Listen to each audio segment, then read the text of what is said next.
click that button so that I'm being heard. I click that button so now that you can risk being heard. Never! We have some creepy stalker guy in the chat. We do?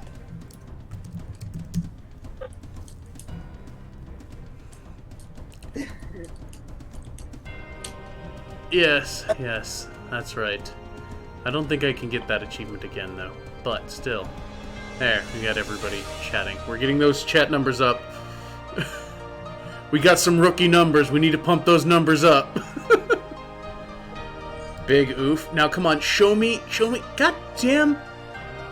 I am completely remaining to be pissed off that my emotes have not gone through yet.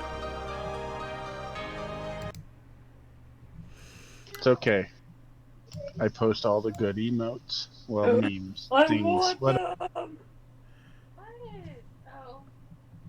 I mean, as far as you know, my emote goes, there's only going to be one because I don't have that many subscriber points. But we're gonna have the good one. We're gonna have the tasty meat kobold. Okay, granted, it doesn't have like the bunch of tasty meats behind it, but it is the tasty meat kobold.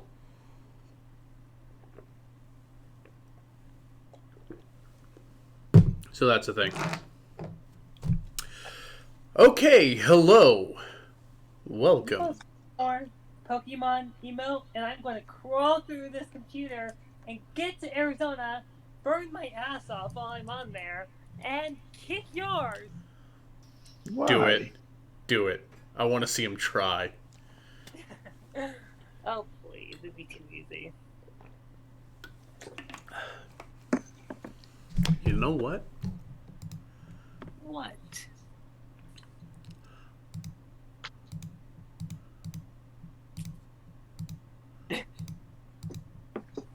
I don't like the amount of clicking that's coming after you know what. Yeah, I'm clicking. Oh my god. Fucking come at me, bro. Oh, I see you don't have a site there. What a loser.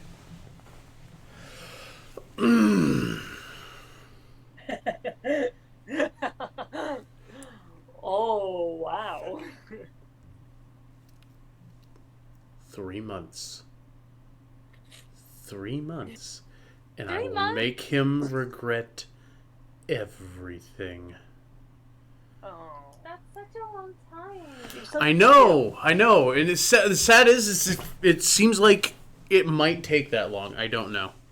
Depending on how things go. But it might just take that long. Which means my apartment is going to be mostly empty with a stack of boxes in the corner. Oh, is that where you're gonna sleep? No, I still got a bedroom back here, but all right. Well, that's just alarming. Okay. Show me your squiggly arms. We've got Morgrim over here with the tentacles. I posted all the Poke memes I have available, and you're still not in Arizona. Come on. Fucking do it. Like I need to subscribe to. I need to remember to use my Twitch Prime sub. Because the only custom emote I have is this one. All I have is the liquid lol.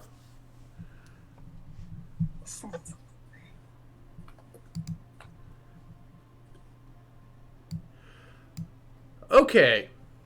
So.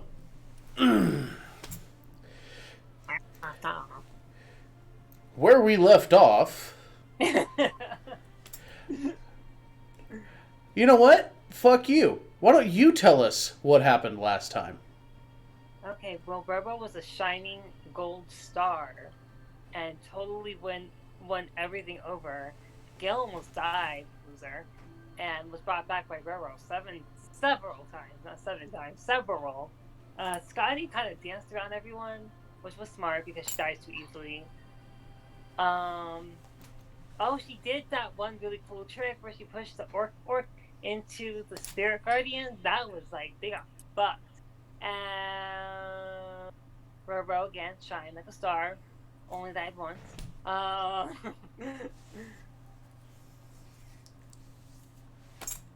And now there's guards on their ass. Which, it's okay. Everyone just sit back. I got this. Confirmed. Let's all just leave. Roro's got. Yep. You know, aside from you overly filleting yourself, mostly accurate. Except Gil didn't drop once. In fact, the only person who did was Roro. You're welcome. Who Morgrim had to save. A couple times. You're welcome. Oh boy. We all know Morgrim is a shining sun of his own. It's just Robo's bigger.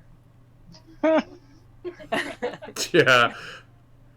Pun not intended, Sam. Giggity.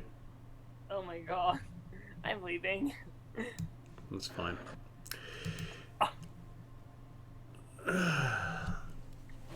I'll be good now. You can speak. Okay. So, yes. The dust settles. The bodies are on... Oh, shit. Hold on. That's not right. Alright, that's a little better. Holy crap. So, yes. The dust settled from the conflict. Where the hell did that page go? Oh, god damn it, where did it go? Where was my list of all the names? There it is. Just let Sam go get them on the fly. Nope, got it. Tarrant is nowhere to be found. He ran off as the bodyguards kind of closed in on you. Said bodyguards lie in a heap, and you have a small detachment of about 4 or 5 of these elven-looking men, which seem to be wearing this banded male armor and carrying spears as they come walking over.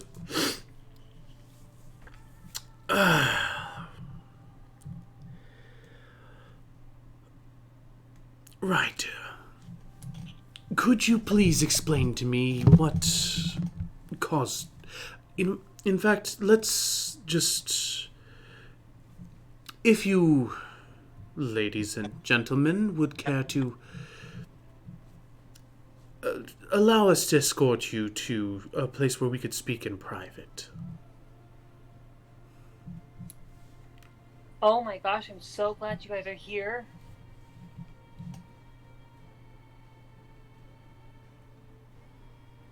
You came at just the right time. They almost killed all of us.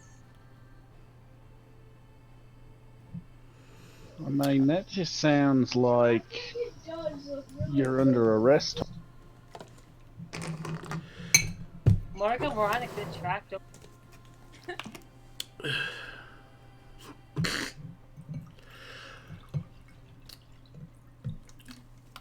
We will determine arrest if it needs be. We would just like you to come to the outpost so that we can ask you questions without the onlookers.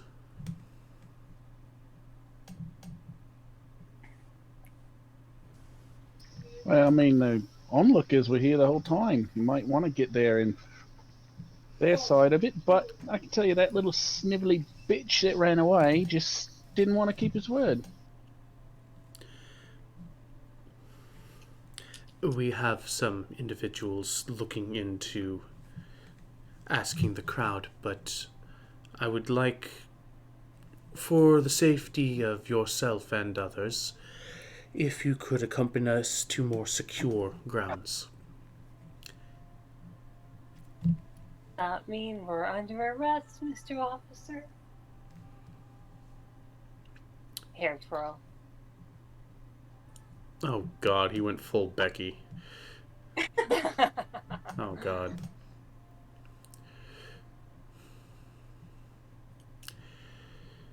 You are not being taken into custody. We just wish to take you to some secure location to ask questions. Now, if you would, please. Scotty will move over to Gil's side when they start coming up. But fearful of what Roro's mouth might produce, Thanks. she will interject. I think that's a fair enough request. I mean, if you don't mind for a bit of a moment, just Gil puts a hand over his chest and touches himself up a little bit. Oh yeah, right in front of the crowd.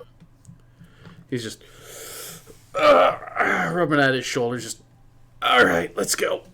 Oh, stop! I'm fanning myself. What? Damn! Why did you say that?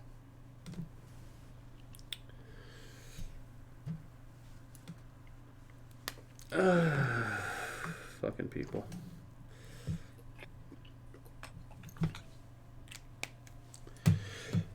So, the guardhouse is a couple of blocks down.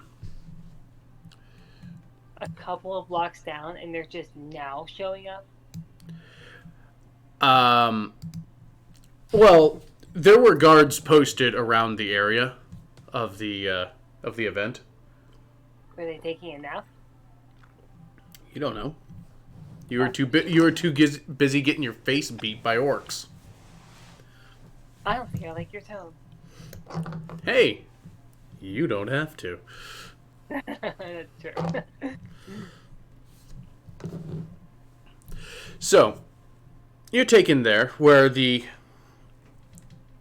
captain of the small platoon will basically take you into a room off to the side.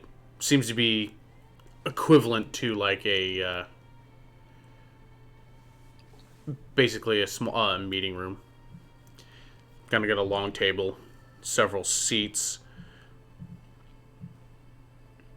I'll basically point over to a small rack where weapons can be hung up. This Gil will just kind of sit down in a chair, lean his spear up against the back of it. Guard kind of just shakes his head a little bit, just whatever. Doesn't seem terribly thrilled with it, but isn't saying anything. The captain will remove the helmet to reveal himself to be a half-elven individual with kind of a sandy blonde hair. Just all right. Well, could you please start by telling us what caused this altercation? Well, you see, it all started one day when we were hired to do a job, and now we're just kind of at this place, and they're like, run on this hill, swim across this water. It was like really rude this whole time. And we're like, okay, we're just being paid to do a job. And then they were rude, and when we won, they were rude again. And they were like, no, we won't give you your money. Wait, money? Huh? What money? When did money come into this? Well, when you're hired for a job. What is this job you were hired for?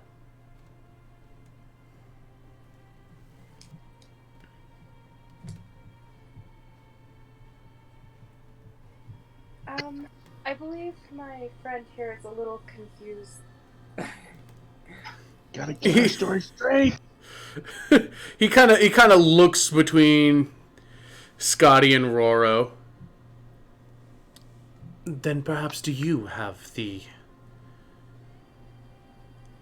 unmuddled track of events?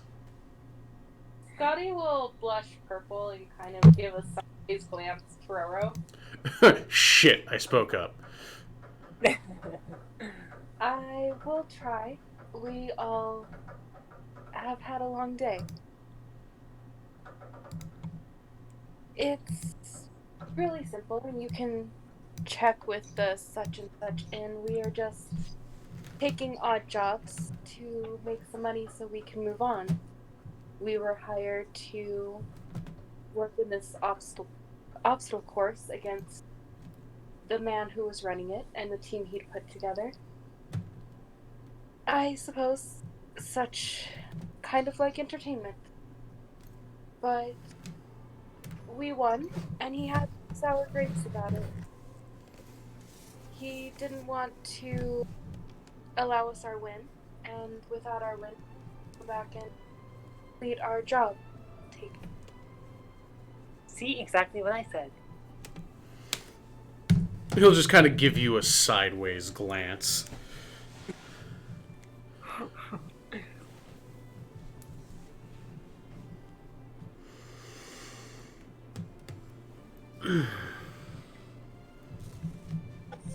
So you say you have a contract from the such and such. It's where we picked it up at. It seems they have a job post board and outsiders like us to occasionally take from it. You see him kind of wave over to the door, which seems to have a small viewing screen in it. Another one of the guards will come in, and he'll kind of whisper at one of them and send him off. Scotty's gonna shift nervously. She doesn't like doing this kind of thing.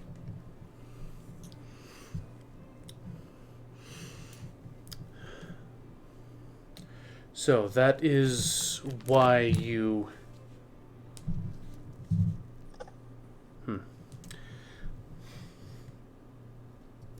This was outside of Harlow's Mall.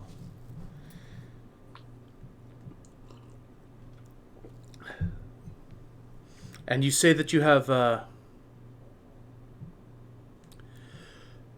job, that you took an official posting. Do you happen to have the writ?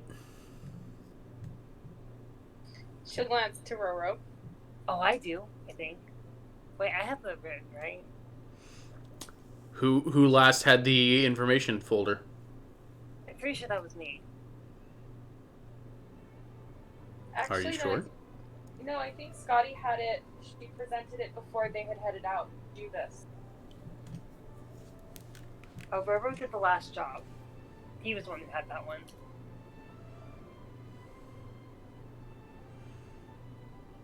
All right. But would Scotty have something like that fit her with what they were doing?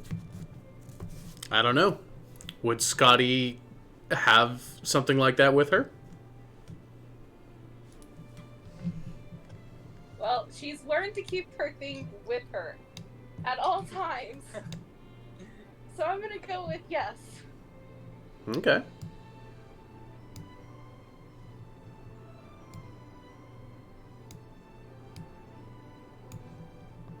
She will hand over the information. Which is basically a small, essentially a small framed scroll. It's a piece of parchment paper that which is in a custom, like a malleable framework that you slide in, roll up, and then has a special leather thong that kind of goes around and seals it. So he'll take it, kind of unroll it, look it over.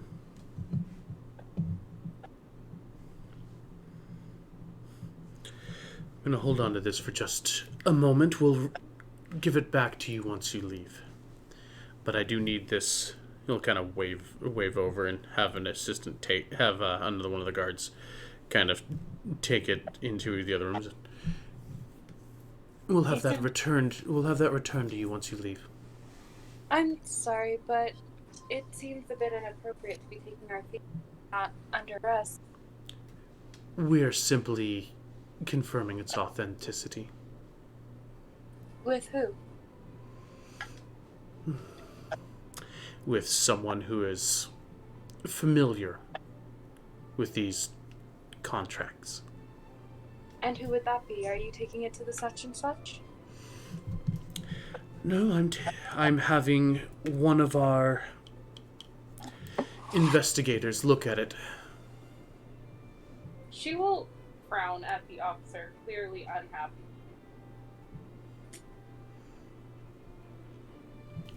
It should not take wrong. Have you done anything wrong? Well, you did participate in a rather explosive conflict with another group, resulting in damage to the grounds. Well, I mean, Scotty.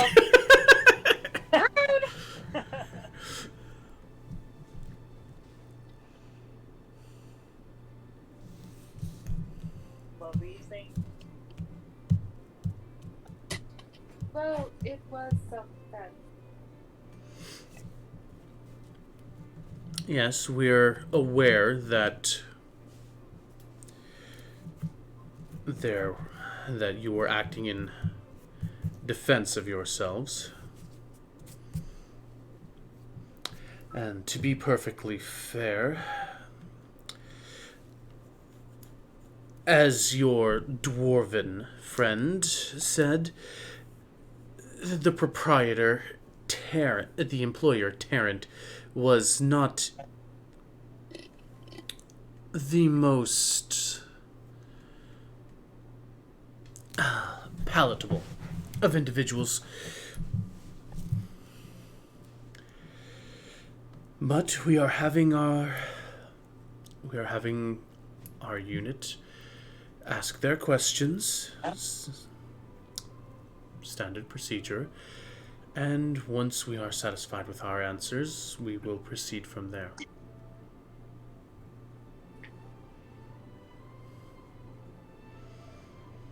Now, is there anything more that you would like to add to your statement? She will glance to Gil and then to Morgan, seeing as they had been quiet. Gil, who is just kind of leaned back in his chair, thrumming his fingers on the desk, just... You can see that he's not thrilled with the entire situation. And he's just kind of looking off, trying to be as minimally involved in this.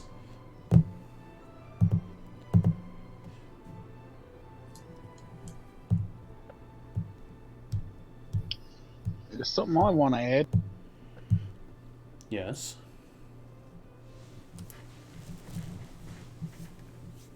Take my papers. I'm a fucking decorated member of some naval force. I don't know which one, because I don't remember this guy.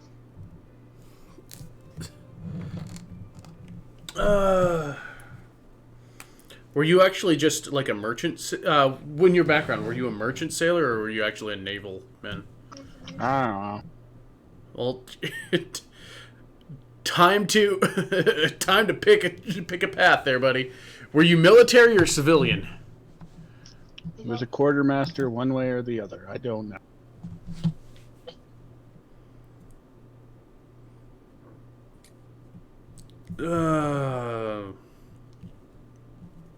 It was probably then on a merchant ship. I don't care. Still handing that information over because fuck them.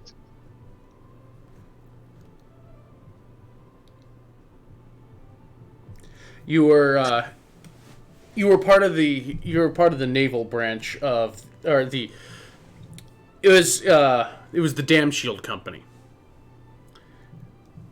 out of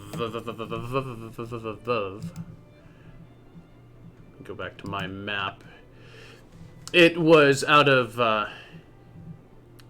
Yakir. Dwarven city by the sea. Basically, they what what your ships were involved with was basically taking supplies from the nearby islands. You were part of one of the trade vessels, the shipping vessels, kind of keeping things in line there, as the goods were taken from the island camp, like the mining and the foresting camps, and bringing them back to the city so that they could be used in their various projects. Let's see. Seeing as how you don't have a specific ship that you were on.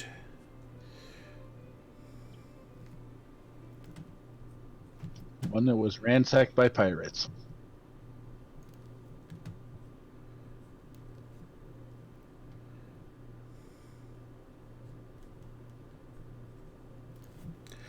You were aboard the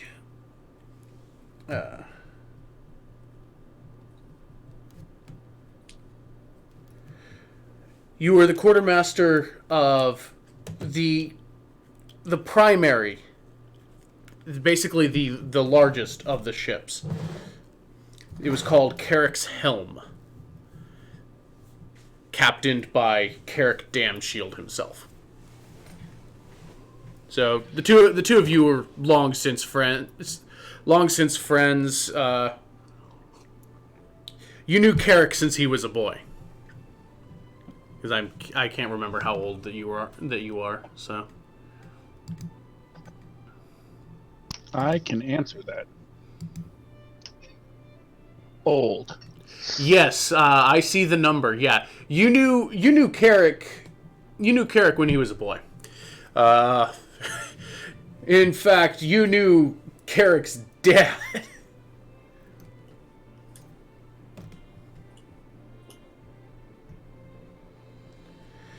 Carrick's father was named Gerald. And he was the one who actually started the company. Basically, he had a long... he started the company, and ambitious as he was, he took his project and his ambition to the dwarves, and basically, what is it here? Let's take you down here for the history lesson. So we have Yakir here. And these are the islands that they, off to the west, which they took your supplies from. Past the Ventus span, to Craven's Loft, built the Dam Shield Pass. And had, basically connected a lot of that mountain region down with the valley below. And yes, that white bit is where you are in Triander, in the middle of the big ass lake. I know things. Yeah, you have basic literacy skills. Shut your mouth. I can't read it. But yeah, you've been you didn't know his boy all that well, because he wasn't around as much.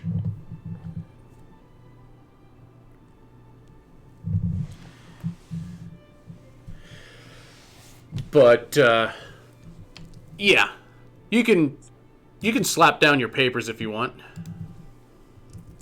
That is the plan.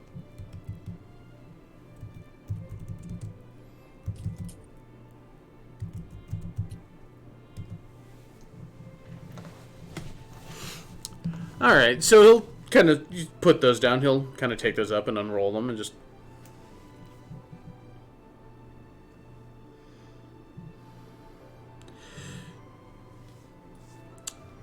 Well, that looks official. And kind of roll those up and hand those back to you. Take them.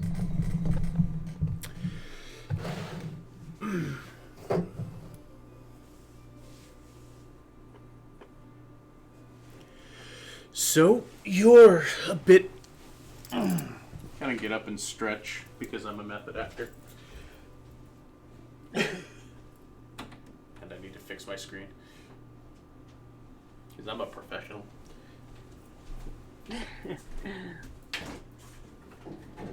And I want water.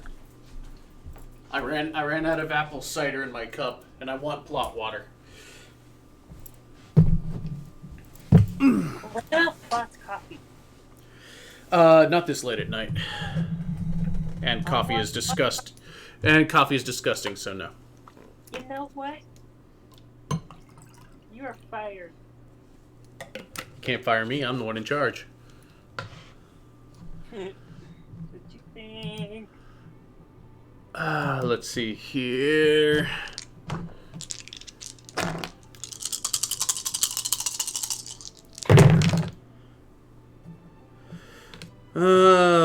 That's about 40 points of psychic damage to Roro. No! I did nothing wrong. The dice say otherwise. The dice could suck it. That's... Oh my god. Come on, keep pressing that button. I got D6 for days. Have you not seen my collection? Yeah, I know. So what's got you, this side of the pass? If I might ask.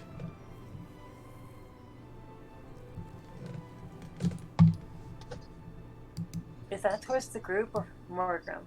It's to Morkram. Okay.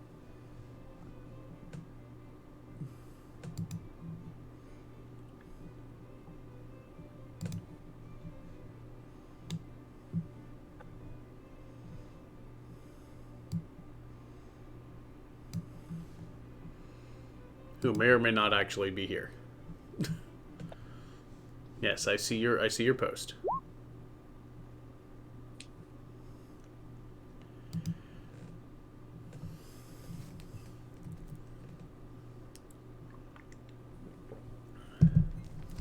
All right. What was that? So he's turned to you and just has asked, just what has you this side of the Ventus span? Well, my ship was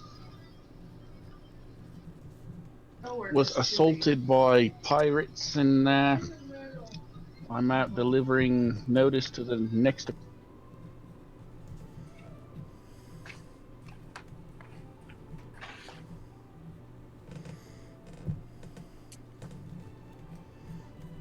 Go ahead and give me a check on your persuasion.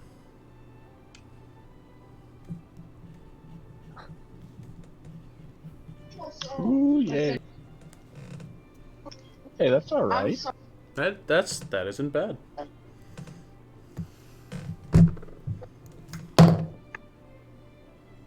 Okay.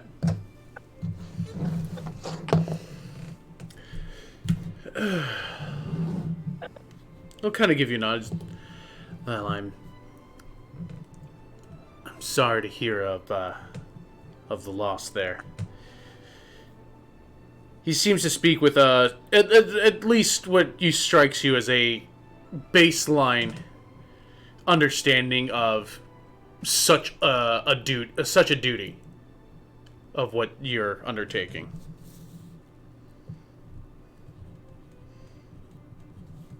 So hopefully we'll have this cleared up shortly so that you can go about your task. Do you know which way you're going? North.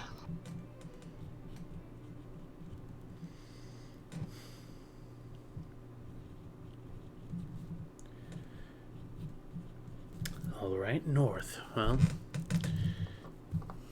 good luck. I'm going to leave you all here for just a few moments while we hopefully speed this process up. If there's nothing that you wish to add.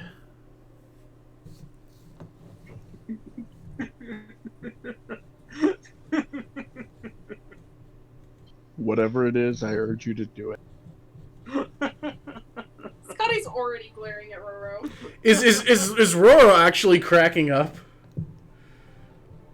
I just got the best glare from Scotty on the planet. I can't handle it.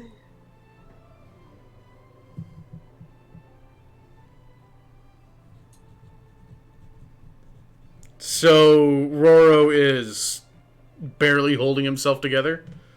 Barely. Like this guy by knees to chest out of this freaking room before Yeah. it It's what it seems like. Most of the party is just looking over at Roro going like, this is probably not good, but it's like a slow motion train wreck. Exactly. With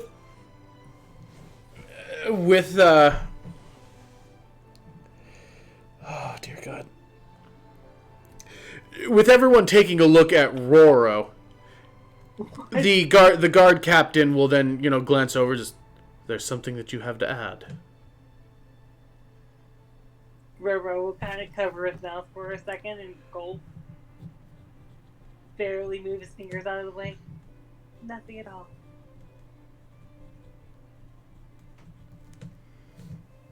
Kind of fixes you with a bit of a withering glance, just...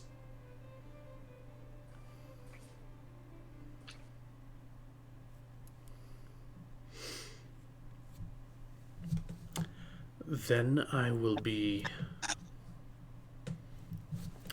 right back. Please remain here.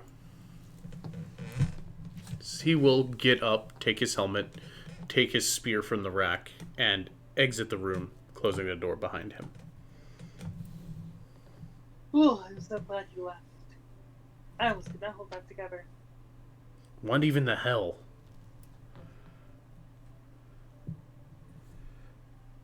Nothing? What had you broken up? Nothing? What?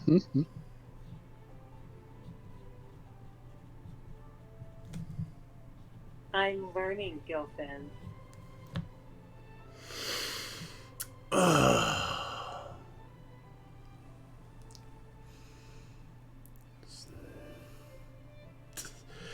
He's just kind of sitting there, just kind of unclenching his fist.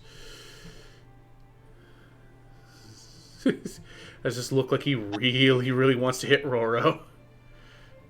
Who has done nothing wrong? Not here. Thank you. You can punch him in the alley out back, but not here. That's no a good thing to remember. Thank you, Morgrim. No love for the elf. No love at all. Sorry, the beautiful elf. Oh my God, I've had too long a day for this shit. You'll be okay after a nap, you know. Oh, he's pushing his luck, isn't he? Scotty will kind of reach over and place a hand on Gil's arm. There's some tension in his arm. Like he's trying to hold himself back, but he'll just kind of give you a silent nod.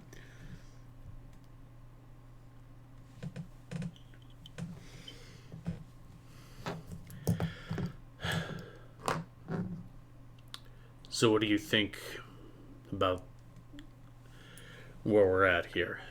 Good? Bad? Not very pleasant.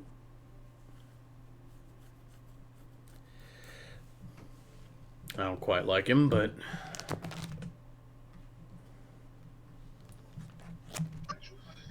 He at least seems to somewhat acknowledge that there's other shit going.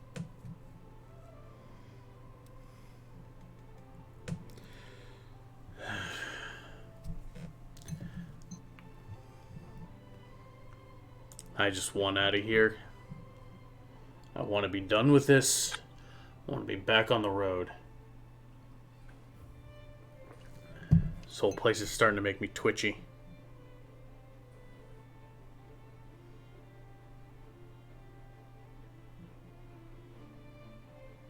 Don't worry. I'll get us out of here.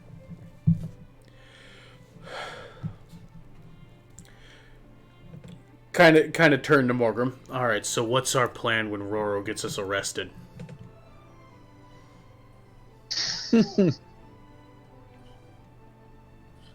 Well, I mean, once you're in the cell and the guards aren't looking, you can feed him as much as you. Good point. Let's just remember that getting arrested is going to put a damper on us. Right? Give Roro a stern look.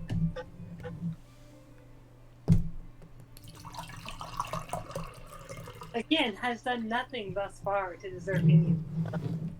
Kind of, it's kind of antagonizing people. Yeah, you're fine. Which, you know, admittedly is normal behavior from Roro. Exactly. I mean, Scotty's seen him talk to other people and put them off. She's just on edge. Flashbacks of Laravik, I'm guessing. Yes, exactly.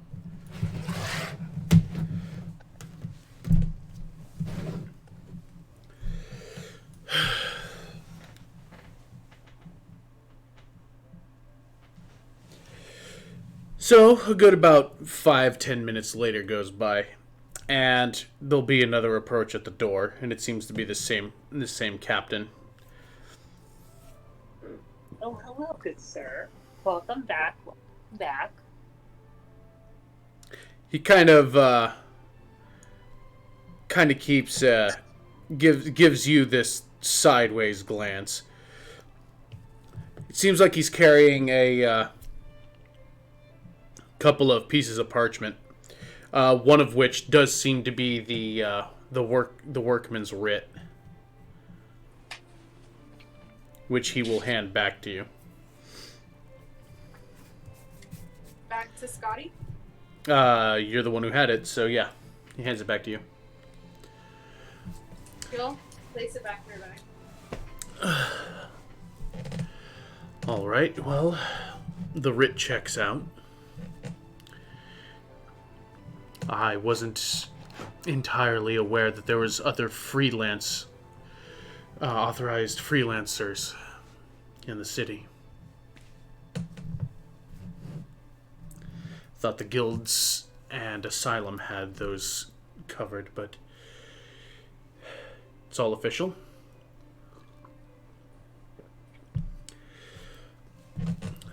So we've interrogated Mr. Maul, and we've visited the other man here, Mr. Faze. And on that, we have ensured that the bargain that was set out will be honored.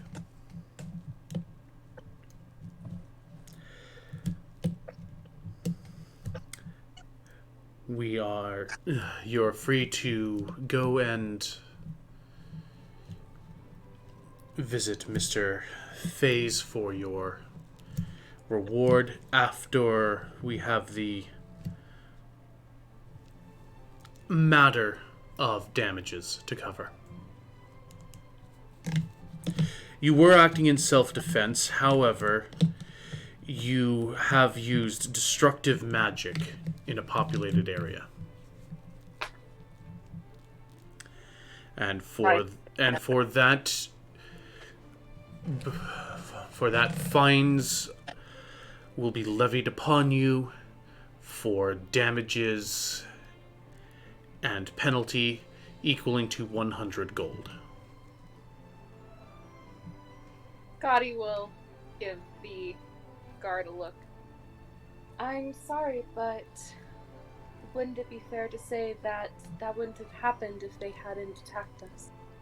So, isn't their responsibility the fines? There is the fines primarily due to the fact you have used destructive magic in a public area, which incurs a fine of 500 gold. Considering it was self-defense, we are reducing the cost to 100. Now, what what Scotty's trying to say is, we are so very thankful for your discount and willingness to let us not pay 500 gold pieces. Isn't that right, Scott? Scotty will just death glare Roro. Bitch, I chose my words. We most certainly would be very glad to pay 300 gold.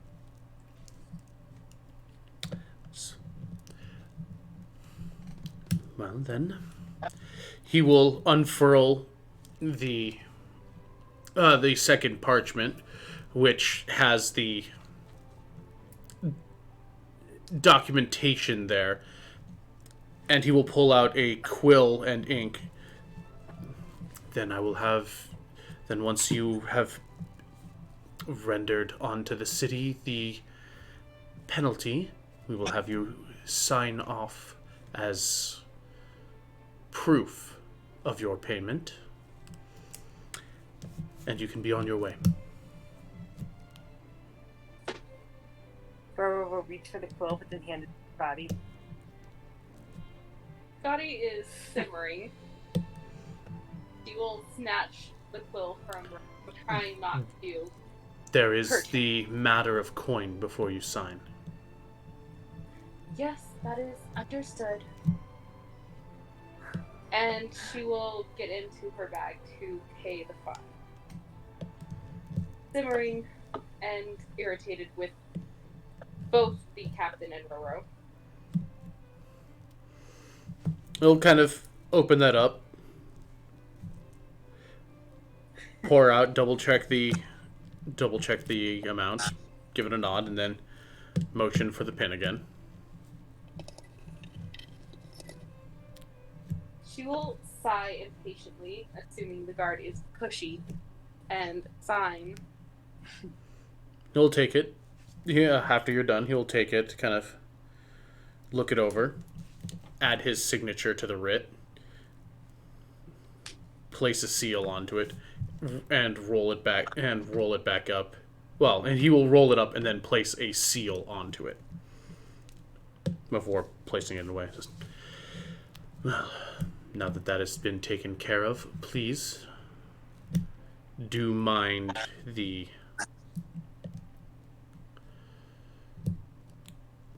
public peace while you are here. Yes, of course. Made that clear. Apart from that, you are free to go and enjoy the rest of your day. Thank you. Scotty will just glare at him, get up, and leave.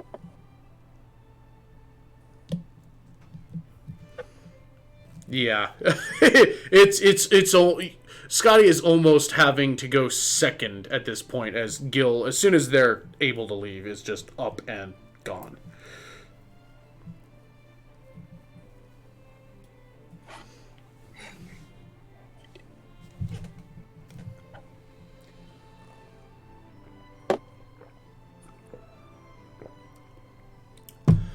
All right, we're free of that goddamn place.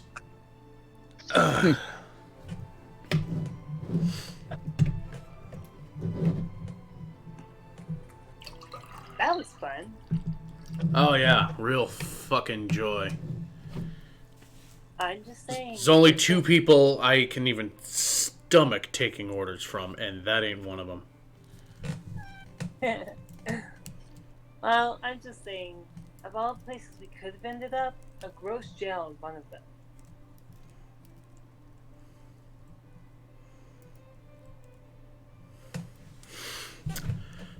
Well, at least we didn't get locked up. That would have been less fun. Exactly. The positive side, Bill. So, I am on your path. how about we go and get our money?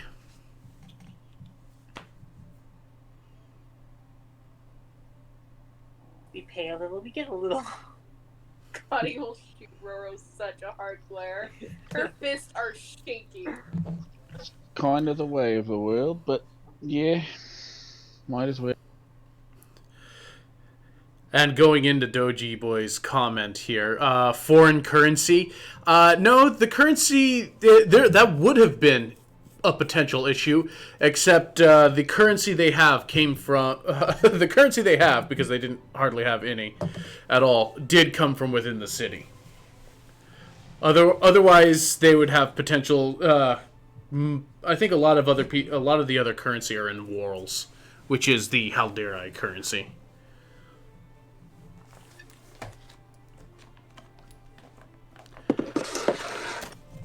So coin and petal. So what? Nothing. Kiss, kiss, love you. I'm gonna have to smack you, aren't I? I'm gonna have to start you with that. So as they are out, Verbo's gonna go in a different direction. Now, where are you going? I have something that I need to do. You guys back at the end. All right, whatever. And yes, for those currently, they're using the currency here are Zirian stars, which is essentially just pressed in, just coins with pressed in points that have a constellation marked on. A different constellation marked on either side.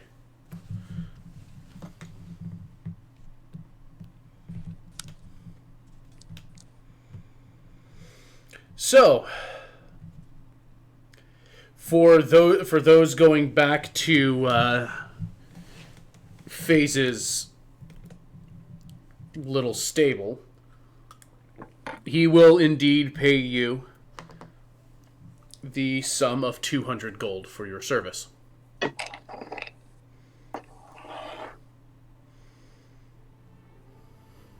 Scotty's gonna stay out of this interaction as she thinks that he's a cheap guy who got them I mean, that's wrong. To be fair, I mean, Denton is a very habitual and unsuccessful gambler. She didn't like him on those facts. Now she really doesn't like him. He didn't do anything more than that. That's not Scotty's opinion. Okay. Whoa. All right, so that's what, 50 gold a pop. So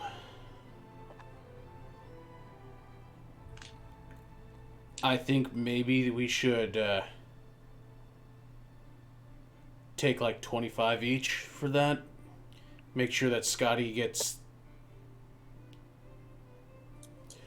basically, we can each foot 25 out of that. So we need to give her half of our shares. That way she's recouped, but we've all split the costs of the fight. Sound good? I don't need you guys doing that. I was the one who was using... I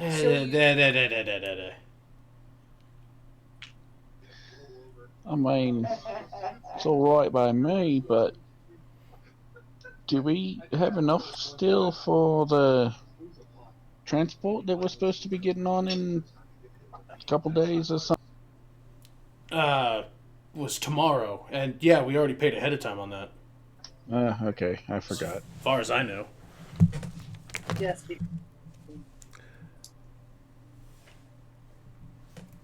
Scotty is Well, then, yeah, I'm alright with it.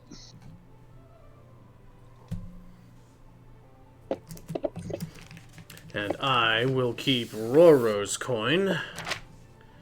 You said Scotty is simmering? Scotty is simmering from Gil interrupting her. I'll just kind of look back. Shrug. I'm surprised this village and town that we've been in this time hasn't erupted. From Scotty's anger? Yeah, I know. Right? This has been a very frustrating city for her.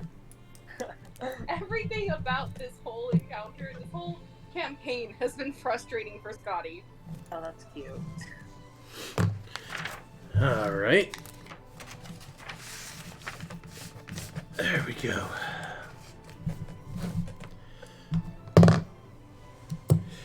Alright. Now little elf boy only owes me 75 gold.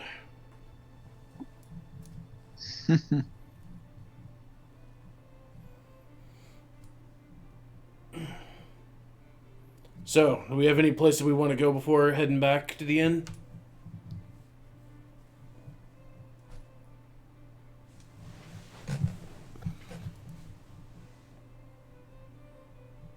Mm.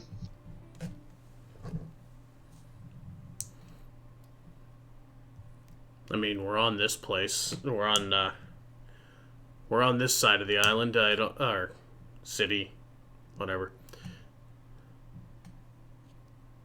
Yeah, where are we at the moment? You guys are... I need to get a new party token. I was gonna say, are we actually over there in the trees? Because that's cool. Trees Yeah. are cool. Yeah. This side of the city is the loft. Is the more elven. It's the part where it's the part of the city that has the more elven aesthetic.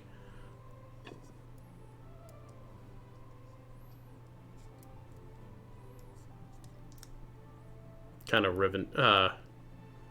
Rivendell looking place. I thought we were over on this island. No, you were. Well, that's where we have been. Is this where like the inn or the tavern that we're staying in is? Yeah, the such and such is this point right here. Oh, I see it now. Yeah.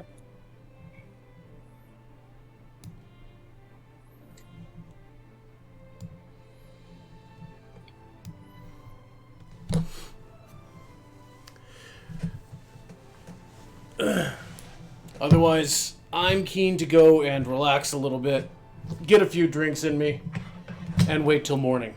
Because we're headed into the desert in the morning. Joy. Scotty will shrug.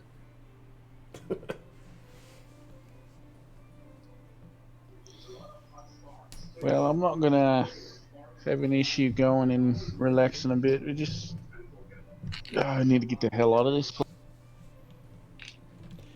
Yeah. Gotta find that boy of yours, yeah? Yeah, it's somewhere up that way. I don't know. What? No. So, barring anything else there, you guys retire back to the such and such. Where Scotty can hand in the completed writ to Yarum. Scotty will do that and then head up to the room, not saying anything to either the monk or the dwarf. I don't know if she's being racist or classist. Classic. So, Mr. Kelro, what are you off to, having split away from the party? So I will mention that I did head back to the main island that everyone else is staying on, and I have ventured onto a pawn shop. All right, you can find an antiquities dealer. There's the exchange that was basically right in here.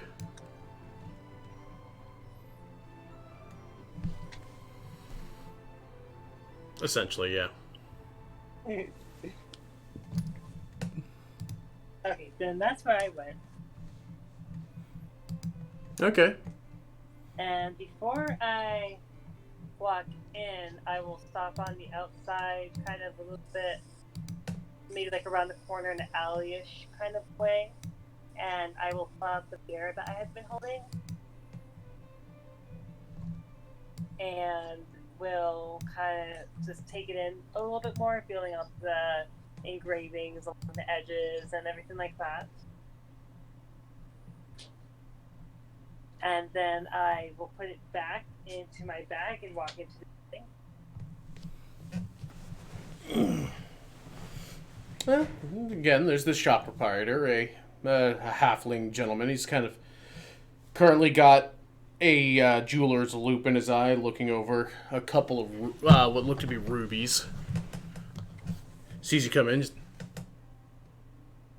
hi. Well, hello, fine sir. Can I do for you? You seem to be a man of pristine taste. He's still kind of squinting into the loop, but his other eyebrow kind of quirks up. Just, yeah, gonna do for you. Well, I have this very fine piece for you, and I'm just kind of wondering how much you may offer for it. And he will pull out the mirror and gently set it on the counter. Kind of reach out and take it up, readjust his loop, kind of looking it over.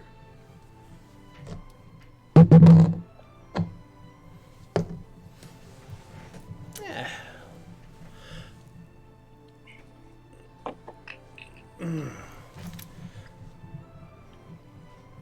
The piece in question was worth 600, correct? I think so. By what? Yes, that's how much it was worth.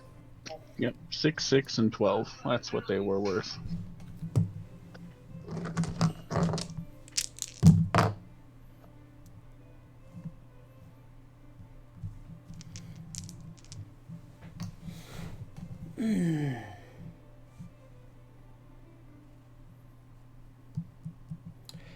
Let's see. This is a pretty nice piece. I give you good 500 for it.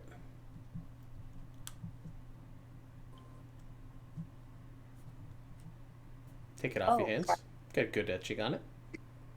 Oh, 500, say. I was thinking more like 6. Oh, yeah? Yeah. I mean, look at this fine, adequate, and pristine carving. The shine of the gold. Go ahead and check your persuasion. Is that a d20 plus my modifier? Yep. Okay. If you got, yep, d20 plus mod.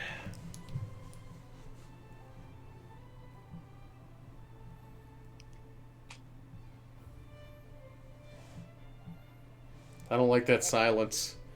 Are you crying inside? I got a 13.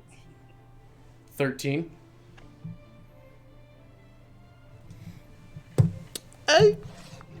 Yeah, I mean, it's fair enough. It's fair enough. I probably could get 600 for it, but I probably only get 600 for it.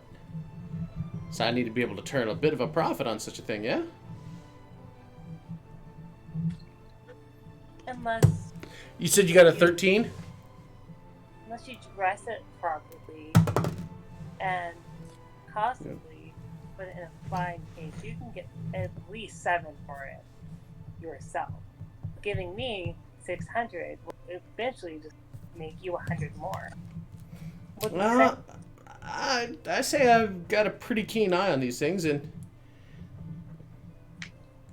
I'd say it probably is worth right around 6. That is probably what I could reasonably get out of such a thing. So I'll give you 5 for it. How about 550?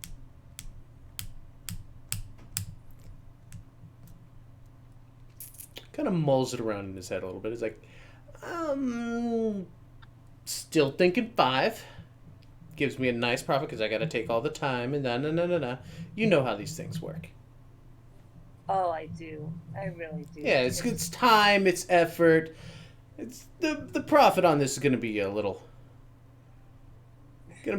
slim on it for me, especially in this town. You know how much gold, silver, and gems come through this place? From all over the world. It's going to take me time to offload that. That's an investment on my part. I say, let me see here, because it's funny you mentioned that, because I do myself come from quite a royal, if you will, and I do have come from what? Chakran! Did you say that you come from royalty as well? From a royal end. Okay, it broke up a little bit, so I'm curious as to what you were saying. Oh, just royal end. Okay. You can say I have a pretty keen eye, if you will. All right, you fancy lad, got it. We got fancy lads all over this place. Princes, disgraced nobles. We get all kinds around here. Just looking around the shop, what do I see any gems? You do see a couple of cases with a wide smattering of gems, a lot of opals, garnets. You see a lot of diamonds here, actually. Okay. And you see them. You see several cases of diamonds with within various sizes and specificities for cuts.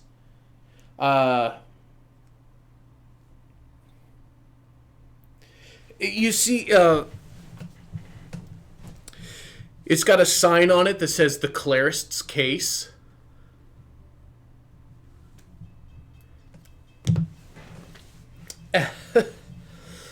And you're trained in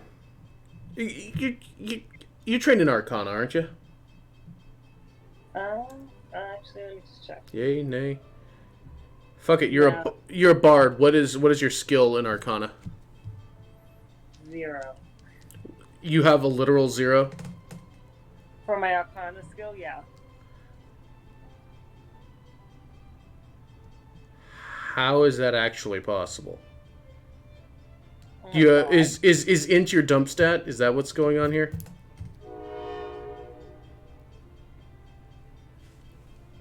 How did this? My dump stat is intelligence. Dump stat is intelligence. Let me see. Okay, yeah, all right. You got the minus what? For Roro. Poor thing.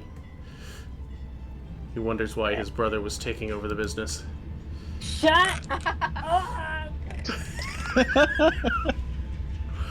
Okay, no, I was just gonna say, because Jack of all trades is like, how do you not have that? You got at least half your Oh, okay, that's where he took his negative. All right, Oh I my get it. gosh. I don't like it. I get it. Okay.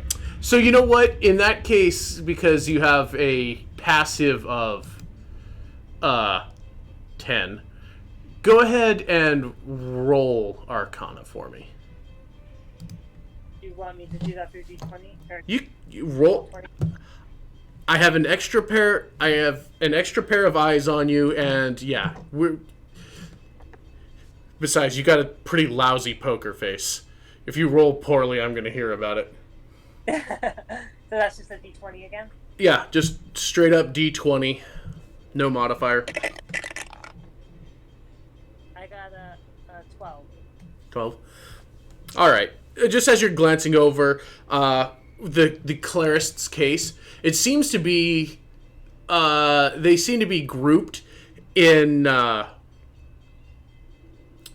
values equivalent to specific spell needs.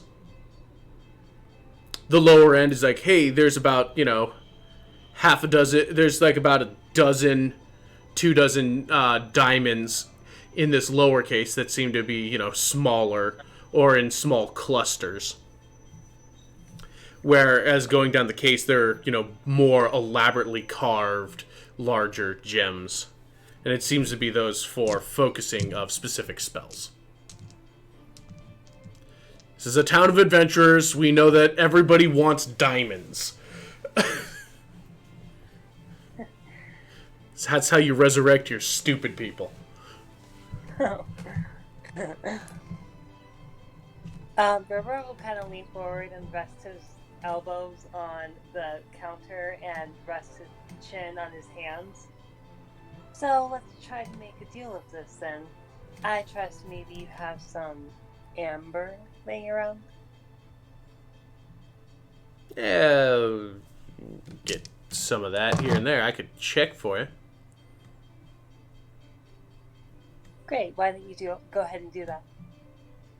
Just a small piece.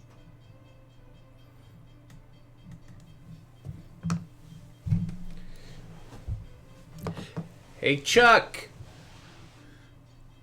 Yeah, boss. See this half-orc gentleman come out of the back.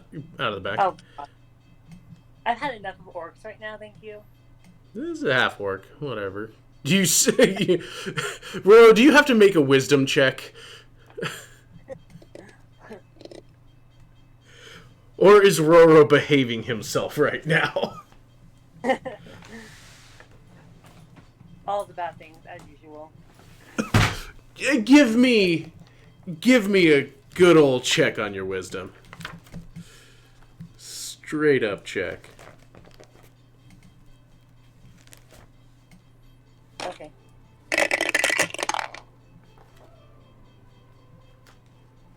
Just a straight check. Oh, 19. 19? Okay. You managed to keep your comment to yourself. You what? You managed to keep your comment to yourself.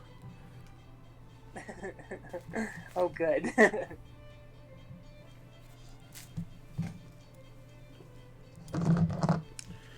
Why is it always this freaking train bell that sticks around? Okay.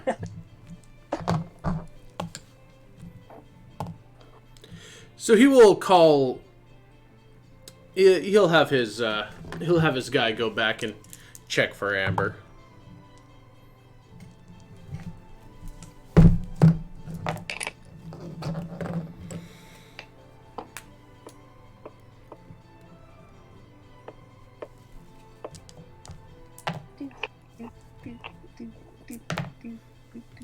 You care if I play a song while we wait?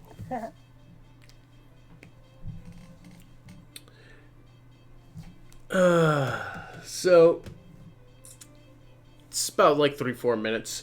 It comes by. He's like, "All right, looks like we got four bits of it hanging around here." You said 4 pieces? Yeah. Okay. Did he display them on the table, or did he just hold them, or did he just inform? You don't see them. Didn't seem to bring anything out. Just had his. You see his his half orc assistant came and just basically whispered in his ear.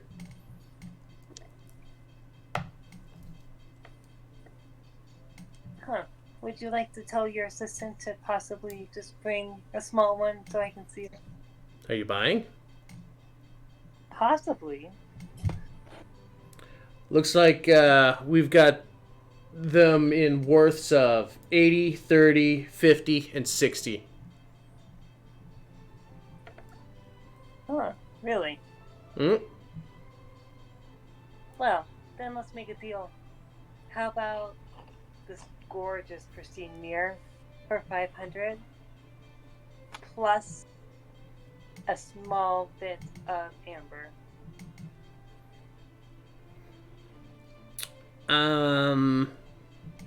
Pretty sure 500 was I was just what I was offering to you. If I give you any of this, it's really gonna cut into my my profits. So 500 is about the best I can do. Oh,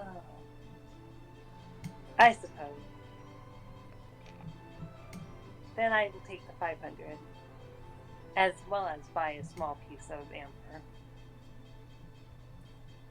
All right. All right. Well, all right. So we'll have Chuck over here go write up your paperwork for you. Just hold tight in a bit, and then we'll get the amber squared away. Pleasure doing business. Of course. This bald halfling. See, he seems to be a stout halfling. That makes sense for his attitude. Yeah, he's not a lightfoot. He's a stout one. Wait, does he have horns? No. Like, what is it? The little shit that that Morgrim snatched the wig off of, that one looked to be a Lightfoot halfling. This one's a stout. So, is it possible that he's related to Scotty? I don't know. Are you asking? No. Oh, no.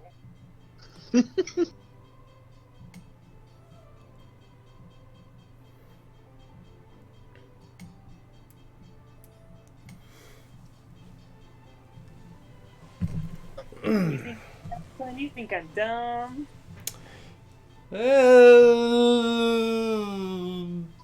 Anyway, a couple moments later. We are now firmly aware that int is your dumb step. Patrick, you're fighting now. We're fighting. Well, I mean, it's mine too, so it's fine. Okay. 2 peas in a pod. His wisdom's at least average. It's only because he's Roro do I make him see if he keeps his mouth shut.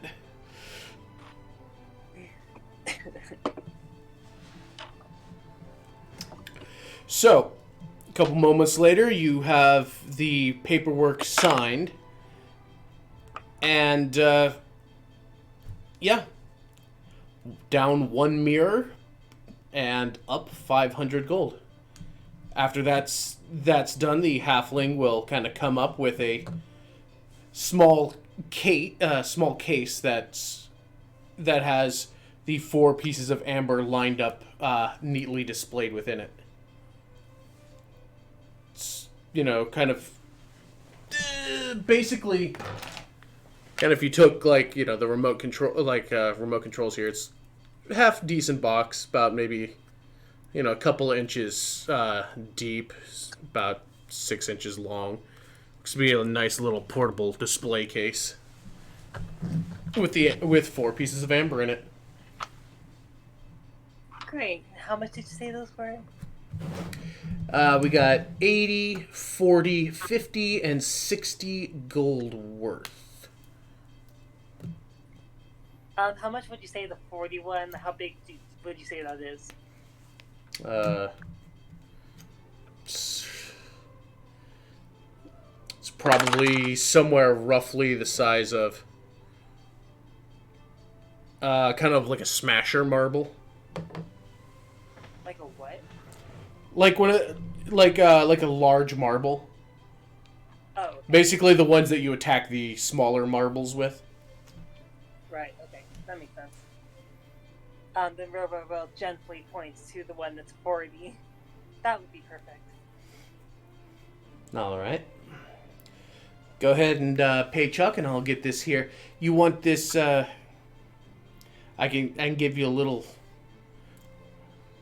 slip to put it in if you don't want to just jangle it around with your pocket change. That would be fantastic. You're quite the gentleman. I do business. So down 40. Down 40 gold, and you will have a 40 gold amber. Yay! Oh, yeah. Roro will give a smile and leave thing and head back towards the inn. Okay. You can easily make your way to the rest. Gil and Morgrim are not difficult to find. They're back in, they've managed to get a corner seat again, and there is food and drink. There's no Scotty, but I will just go ahead and mention that he's already tucked away the amber into his bag, all the way on the bottom. okay, so he's got a piece hidden. Yes. He'll approach the two. Hi. Where's... Wait, 1, 2... I know numbers are hard for you, Roro. Scotty went up to their room. Then I am going to go upstairs too. Rude much, Gil. Just kind of half-heartedly flips you off, goes back to his drink. Roro heads upstairs to knock on the door of said Scotty. So, because you're not wanting to take, you're not wanting to take part in drinks, what were you up to in the room?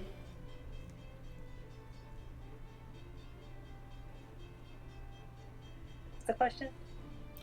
What has Scotty been up to? Scotty is unwinding, reading her spellbook. Okay. Roro is clearly at the door. Holy. If you open the door and it's not Roro,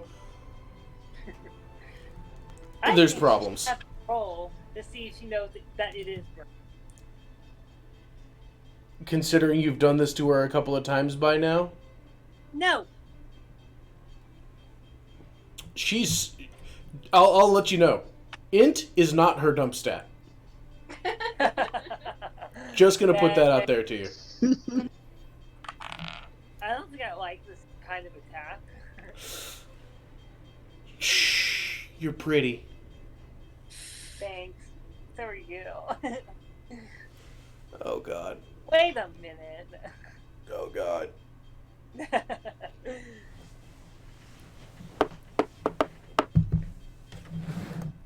Scotty will sigh loudly, and taking her book with her will go.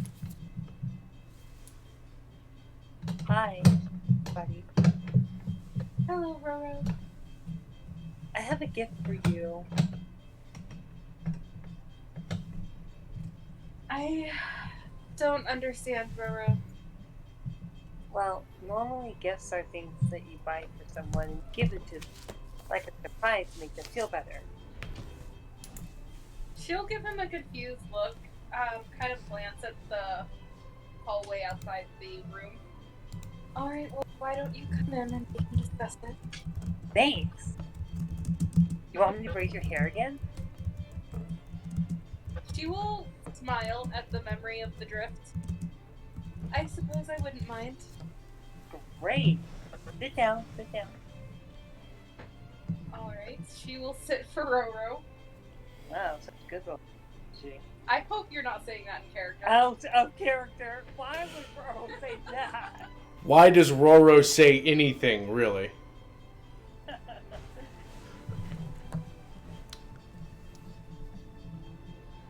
So,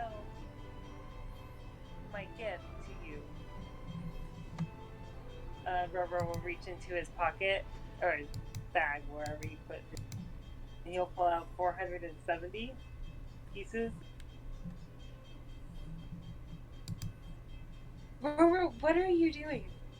Well, I sold my mirror, and this is for your spells.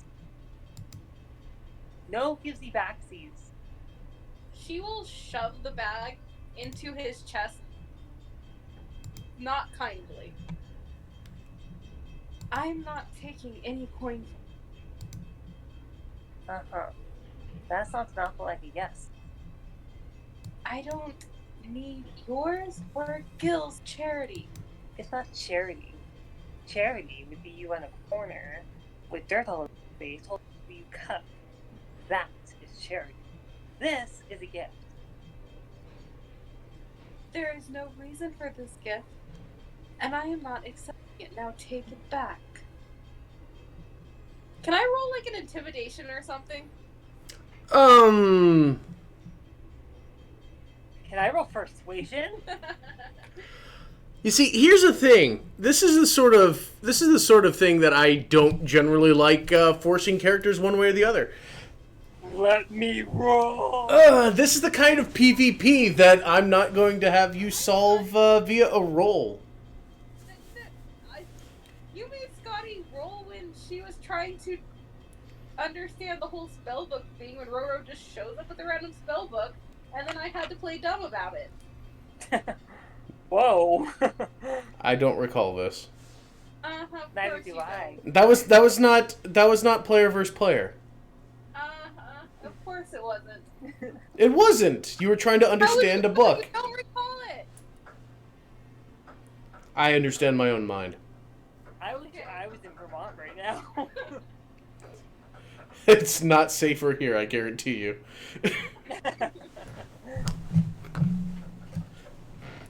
Robo starts braiding her hair. She's not sitting anymore, Kevin. That did not matter.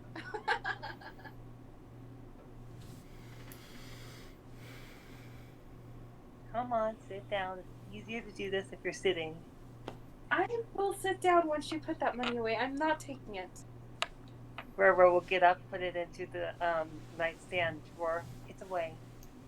Scotty will go get the coin, take it, grab Roro's braid, and start dragging him towards the... Out. Why? Can I Now, roll? you see, at this point, if you choose to resist, I will have a check made. See, now we get to roll. Oh, okay. Because this is fit. Acrobatics. Because this is a physical thing. Trying to change someone's attitude, a character trying to change another character's attitude, has got to be done diplomatically. 21. So, versus Scotty's athletics, or athletics. You're trying to hoist him out. I got 21. You got a grip on him, but he's a slippery little bitch. With a sigh, she will let go of his hair, take the coin, walk down to the table where she will find Gil and Morgrim, set the coin on the table. Hey there. Back to Roro, and then she will leave the Come. tavern. Are you... Come on, stay for a drink. Oh my god, this woman. Rover will follow after, but then just take a seat with the two. What? Okay. Alright, she's pissed off after... Alright, I see the two of you. She's pissed off. You did something, clearly. But what the hell's this? A little more faith would be nice. You are a man. She was a little annoyed going up there. You go up. The two of you come storming down. She's pissed off. Have to imagine it's something you did. Maybe something that she did. I'm not always a bad person, Gil. Morgan can vouch for me. Yeah. He'll glance over to Morgrim.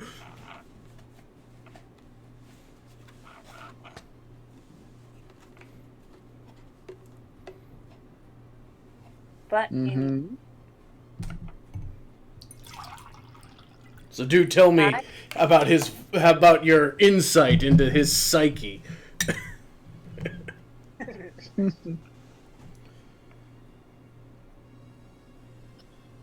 I think he's fun to hang around with anyway. thank you. Yeah, he also puts his foot in his mouth a lot. And that's half the fun. True. And to be fair, Scotty is high strung at times. It's very volatile. pointing at Morgrim, but again, kind of fun sometimes.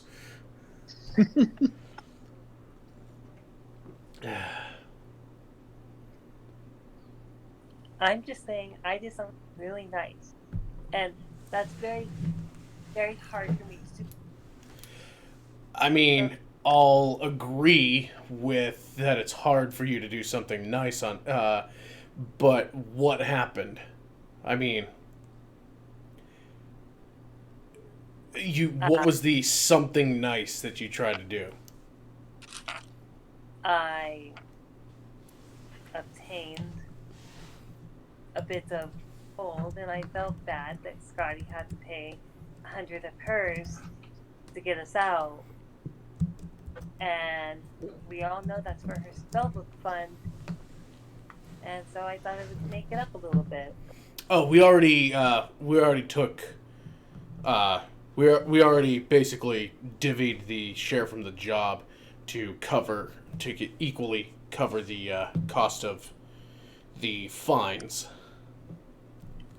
And that's fine and great. But not quite what I'm trying to achieve. So you decided you wanted to throw money at a girl? This is what I'm hearing. Is you went up to a girl's room and tried to ply her with coins.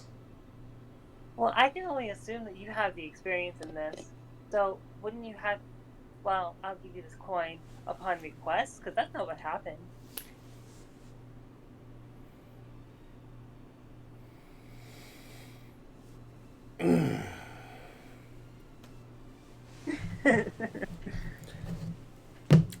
Sure, you go ahead and give us your side of the story. I'm sorry, what? You go ahead and give us your side of the story. I'm saying, Gilpin, I wanted to pay Scotty back, and she won't accept it. So sounds kind of like a you problem.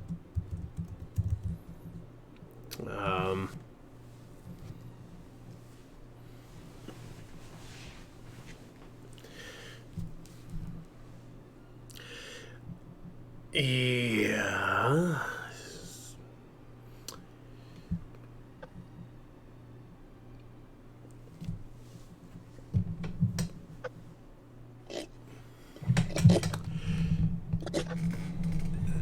All right. Well, looks. You know what? I don't even know. Give her a minute or two to walk it off, and we'll see what happens. Roro will just kind of gently push the 450 gold over. Just make sure she gets it. I'm not accepting it back. You see that from the pile, 450. Let me get my calculator. Sorry, 470 is what I meant to say, not 450. Well, he will take.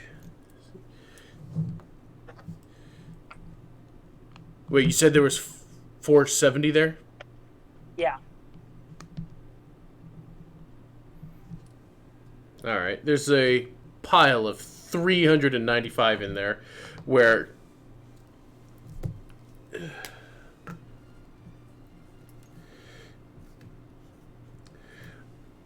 Gil will pluck out 75 coins of it and put it in his pocket.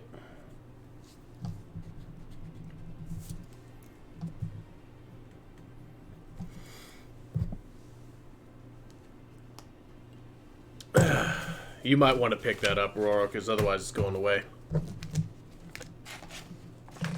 Sorry, you broke up a lot. What'd you say? Gil basically plucks out 75 gold, puts it in his pocket, and then just kind of looks at you and the pile there. It's like, you might want to put that back away for yourself, because otherwise it's probably going to stay on the table and someone's going to take it.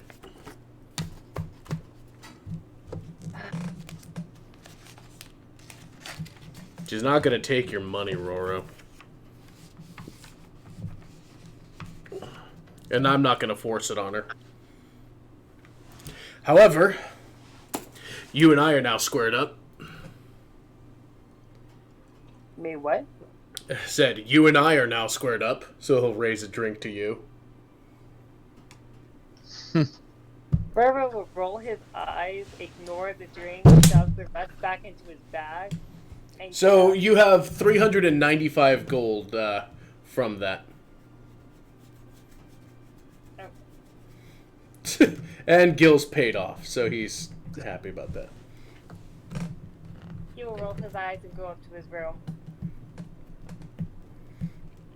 Scotty, you have abandoned the tavern. Oh, I'm sorry. Was there something that you needed to do beforehand? Oh no, Mr. DM Star, never. No? You just kind of go in there sulking, bathing, turning in for the night? He's going to take a warm bath and examine his amber stone. It is a piece of amber. Yes. Okay. So, Scotty, where are you raging off to? Just generally, blindly walking through the town. For the second time in as many days. Yep. Okay. Why we kept her on a boat. There's only so many places she could run away to there. It's kind of a problem, it looks like. Depends how you look at it. So, you go stomping around for a little while. Blowing off steam, yeah. Do you eventually go back to the inn? What time is it? It's in the evening. The sun is pretty much set at this point, and the lanterns are starting to kind of flicker on.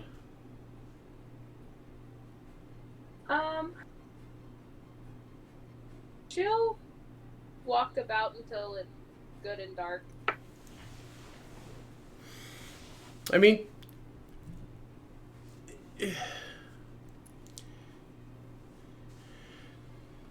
the area is nice. It's kind of got it's got a very homey feel to it. A lot of nice, stone buildings. There's see a couple of parks, a lot of streets there.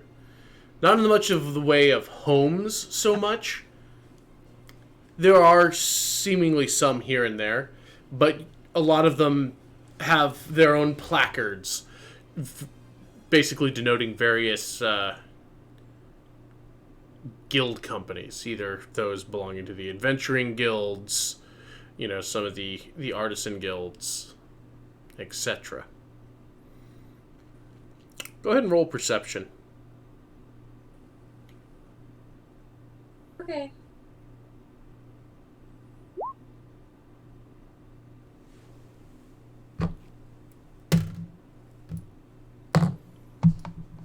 This is why I need to convert all my notes to physical formats.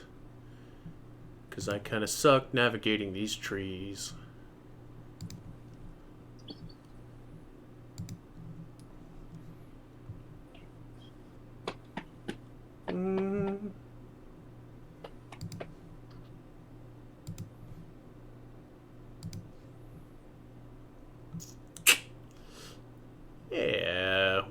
not.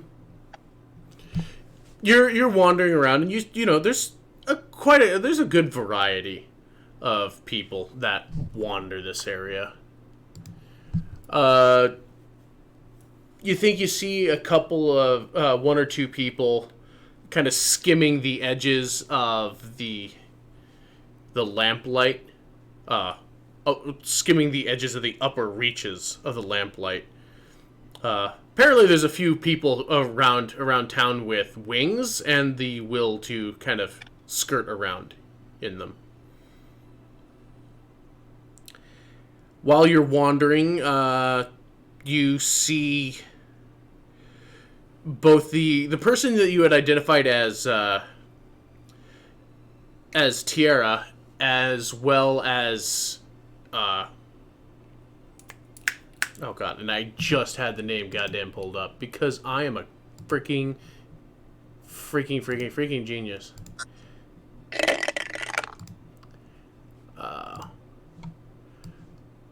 Wandering around, you manage as you're wandering past by both Tira, Day, as well as you think you see wandering about the young woman Sandy.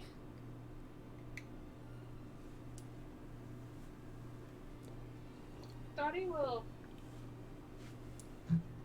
stop to take notice, a little surprised by the grouping. These are scattered. They're not all together. Oh, okay. This is just as you're wandering, you've noticed these people at some point.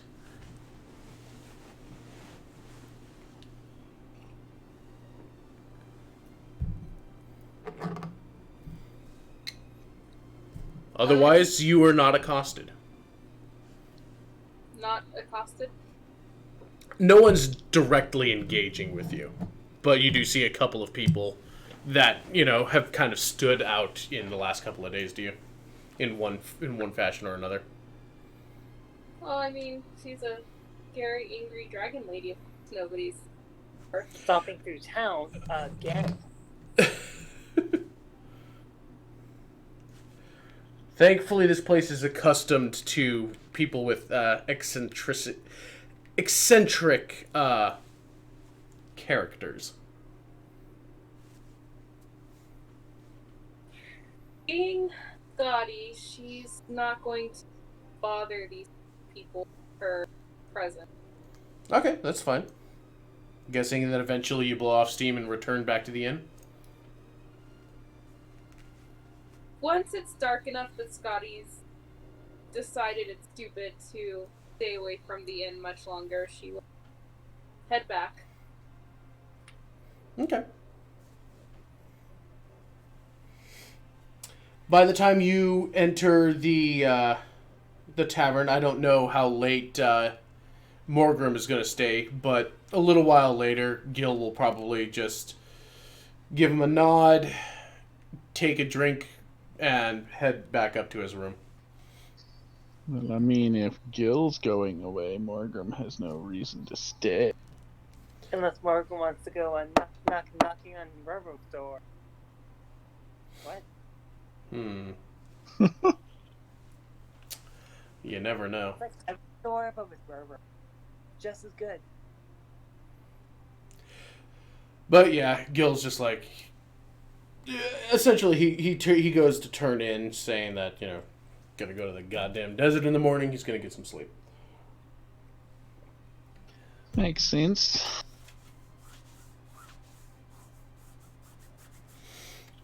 You still got your place to stay? Yeah, I'll be alright for the night. Alright, good.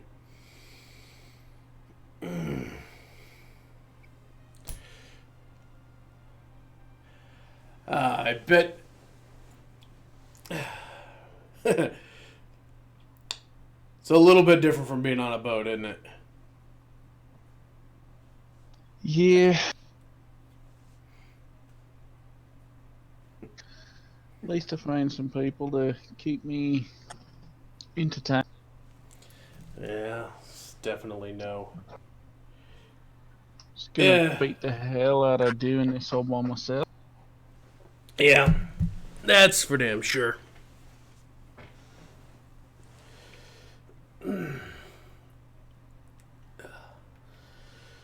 All right. Well, hopefully we'll get a jump on this kid for you. Pick up some kind of something.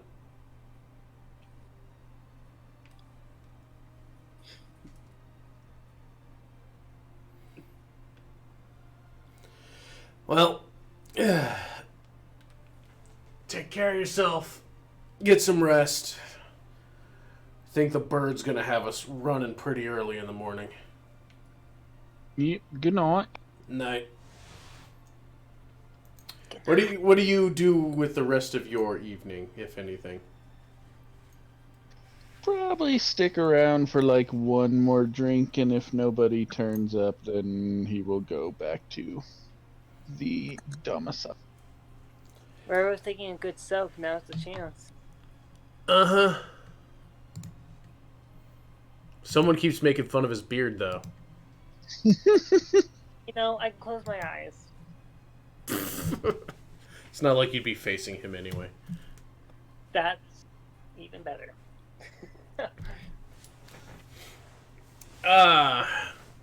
So, probably about the time where you've polished off the last of your drink,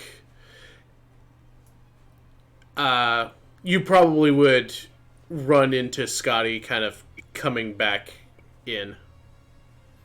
Good night, Mom. Thanks for stopping by. No. Offer her a drink, a good one. My mom? My mom doesn't really drink. Daddy I mean, daiquiri maybe, but... needs a drink. Yeah, if she's coming in as he's about to leave, he'll just hello, did you have a good walk? I'm fucking this up so bad. Jesus. That's fine. No one does good accents. Especially the deaf one. Especially on the first row. especially the DM. Right, that's an opinion. A sucky opinion. Like my voices.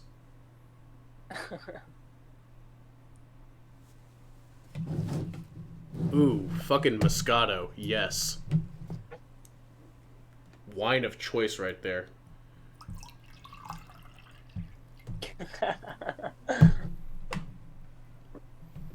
Oh, hello, Margaret.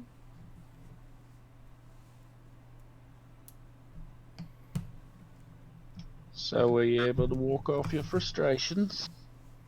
Scotty will turn purple at the mention. Sure.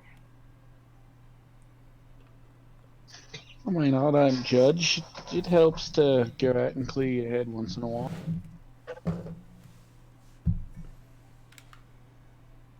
It was harder on the boat, but I'm still not used to being not at home.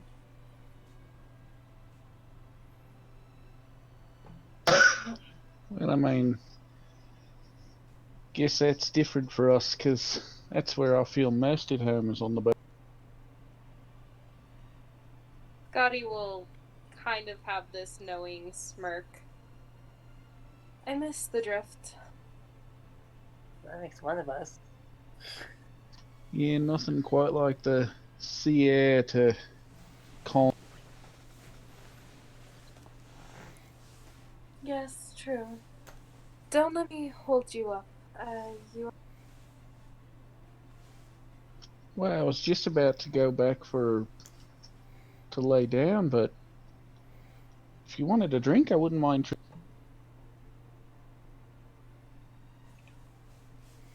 Scotty will look thoughtful for a second, tilting her head. I suppose that wouldn't be so bad.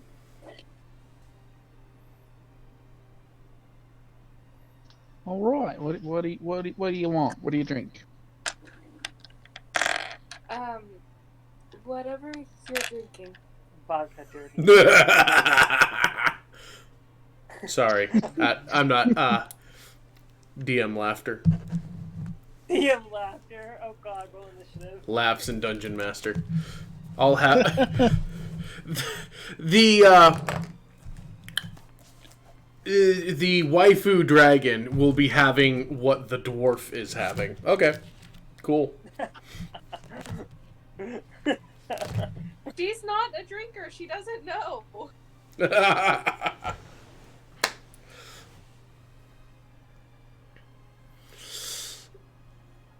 So yeah, he will go get whatever the hell he's drinking. I don't know. We haven't really decided, but whatever it's been, it'll. Well, it depends. Are you looking for an ale, a spirit? I doubt you're drinking wine. I assumed an ale of some sort. All right. Well, let's see here. There is your classic dwarf head stout. Currently, they have on tap is for the specialties of the house right now. They have the dwarf head stout from up in the boroughs. It's made locally in the boroughs from the Firestone Grill. They've got an elven mead from somewhere in the loft that's made somewhere in the loft. And the current special of the night is a Fityar amber mead. Ooh, that one. Ooh, that sounds fancy. Yes, as Milla will describe to you, it comes from it comes from Haldir.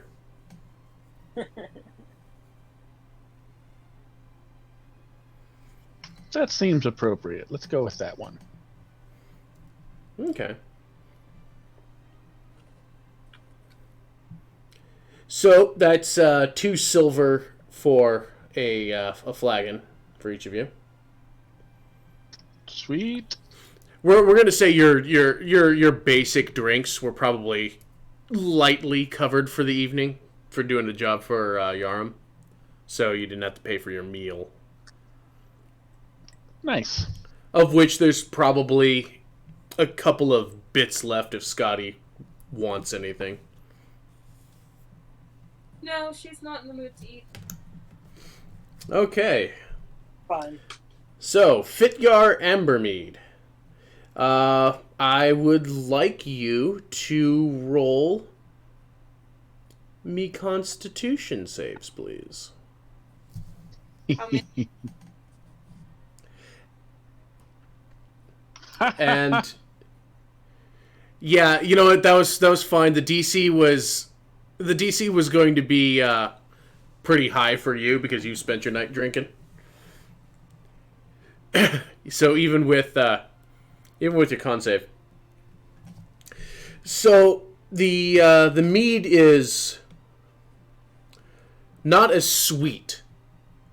It's definitely a more robust mead, rich, and it is served quite well chilled. But it is good. Yeah, Morgram, you've got a nice buzz going on from all your nights drinking. Scotty, you drink it. It's pretty good. It's sweet.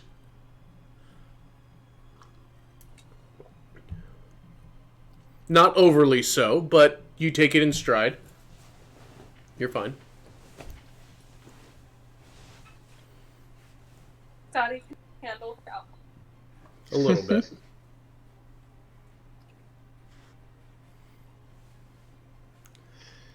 So, You gonna be all ready in the morning to head out? In the morning, I thought we were leaving at noon. Well, I mean, it doesn't hurt to get there early in case they're ahead of schedule. That would be nice. Get out of here. Yeah, this town is just weird. I can enjoy some of it, but I didn't care for. You can what and didn't care for what? I can care for some of it, but I didn't enjoy for the event. Yeah, that this couple of missions were just kind of frustrating. God, I'm But it is sorry, what it guys. is. Shit.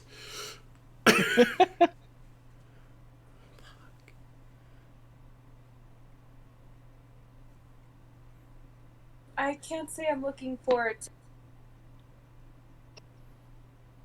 To what? Get into the desert.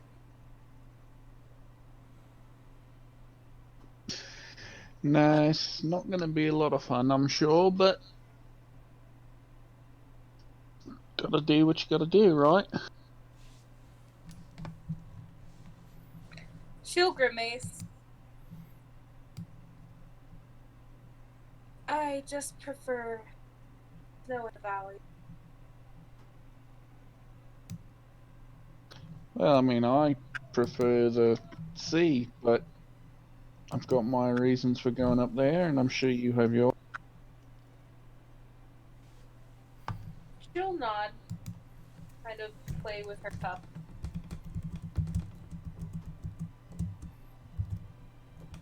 I mean, you're welcome to share if you want. She'll look surprised.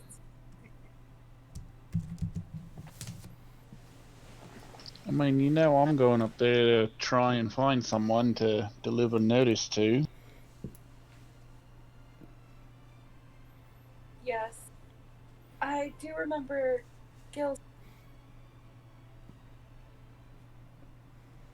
You are cutting out so bad. You remember Gil.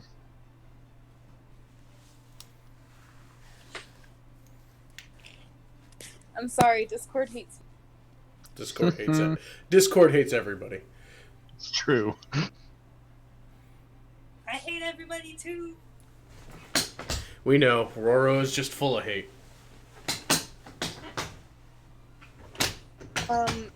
Anyway, I was saying, I remember Gil saying something about that.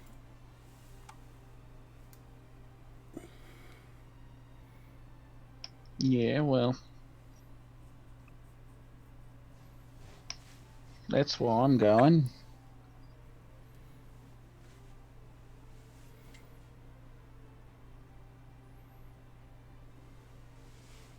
She'll drink in her cup and look a bit nervous. I following a calling that way.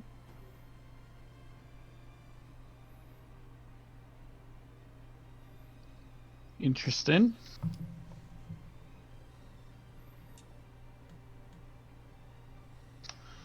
Curious what kind of calling might draw you up to the desert, but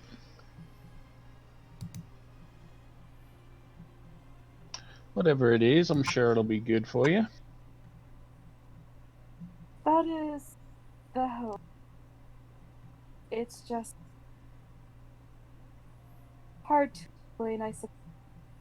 Gil's pretty confident that it's fine. That it's what? Something divine. Oh, that kind of calling. She'll blush hard and just stare down at her hand. That's nothing to be nervous about or ashamed of. I mean, that's where mine comes from.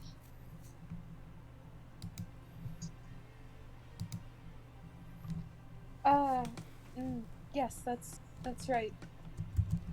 I'm new to the idea.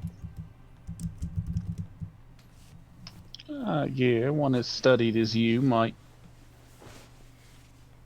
find it a little bit weird, but oh yeah, it can be fun.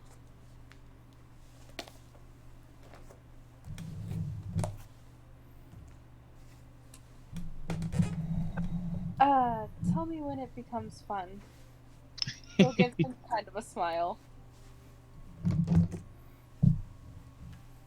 Maybe rewarding was the better word. That does sound a bit more true. But as you said, we have a trip to begin in the morning. Perhaps I should let you leave?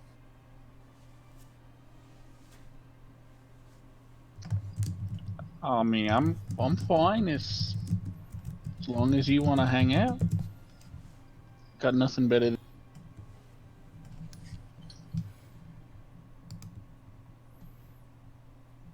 But I don't want to keep you up either. I suppose my concern is I should let Gail know I've returned. She will grimace. You will smile. I'm a delight. Appears out of nowhere. Well then, see you in the morning. She'll nod to him and stand up. Good night.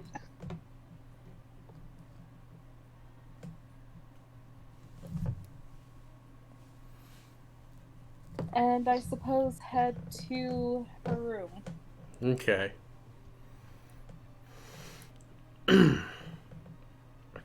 Well, going up to the room, it seems like Gil is soaking in the bath.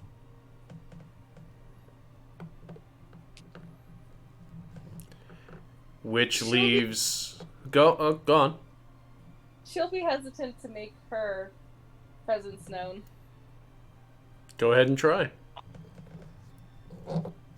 Want me to roll a sneaky check? Are you trying to be sneaky? Absolutely. Go for it.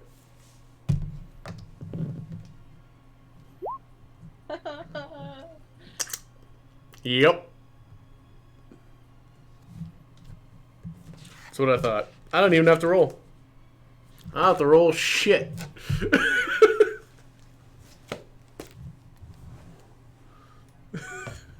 You are noticed.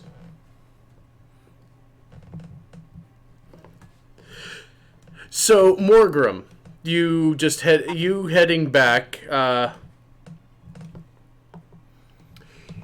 me see. Do I have them actually written out here, or are they? Of course, I don't have them here, so I have to look at their. Yeah, that's right. Passive perception catches that shit. Where are the files for these people?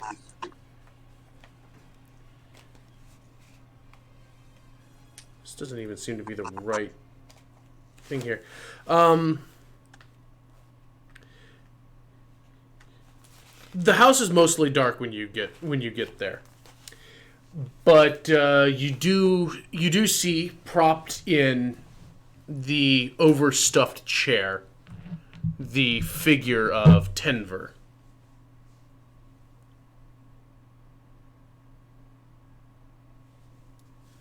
Seems to be the only one downstairs right now.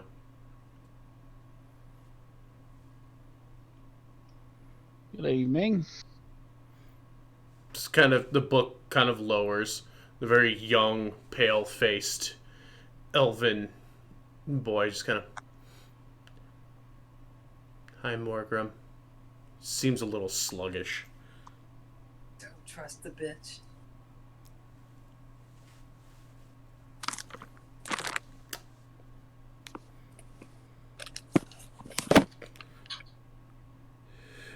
This kind of addresses you and goes back to his book. What's get got you up this late? I don't really sleep.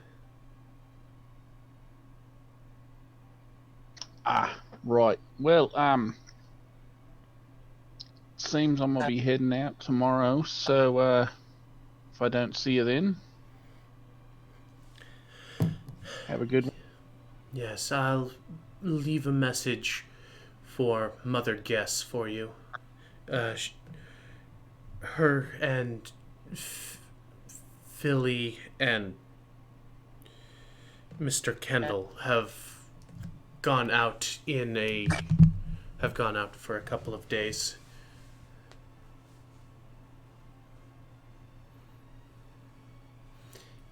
She put me in charge around here. He's kind of give you that kind of a half smile. Not quite sure if he's being totally on the level with it, but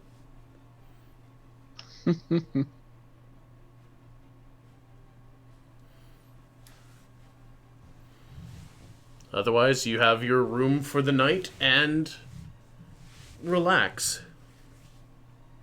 Yeah, I'm good. I'm just gonna go, maybe, wash up and call it. Sounds good. So you turn yourself in. The proper authorities, finally.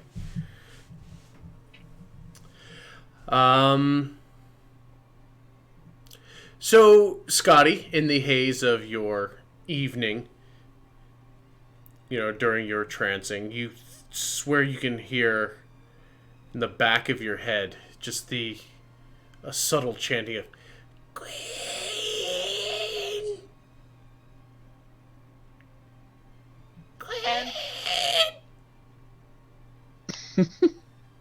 And that scary noise doesn't wake her up?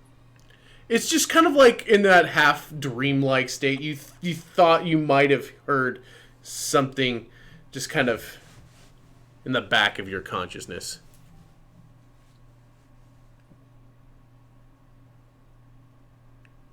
Okay.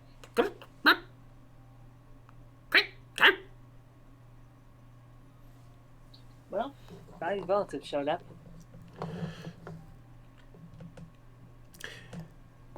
Speaking of just your friendly Shoggoth horror. Yeah, it's just the Eldritch Abomination following you around. It's alright. Don't worry about it. But,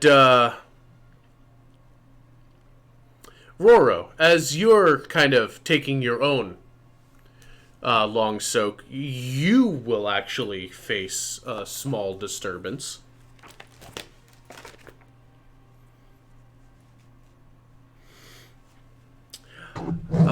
A familiar voice rings into the back of your head.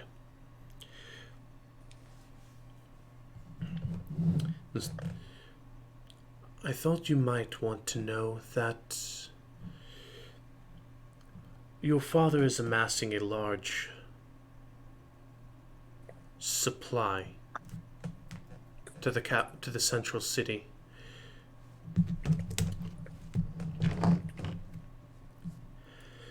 Is there any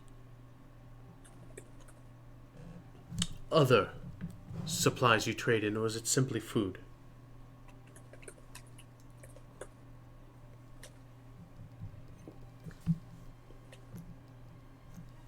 Simply what? Simply food.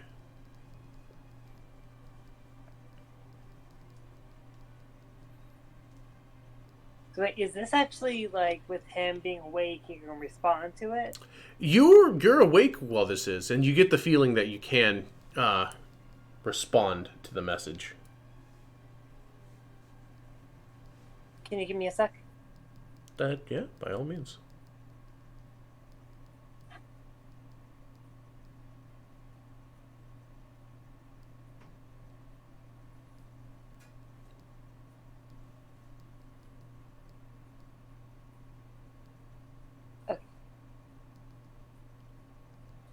Would Vero know that particular question, or would he just be aware to the food?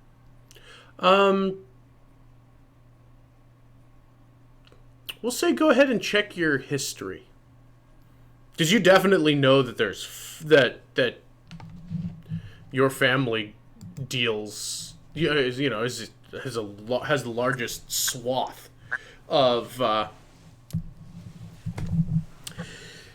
You definitely know that food is principally what you deal with. You have the largest fertile grounds in the valley, as well as several fisheries as your city basically is on along the lines of a lake that you have a system of fishing some of that out, and even a small stable's worth of farmable meats, but those are mostly kept personal.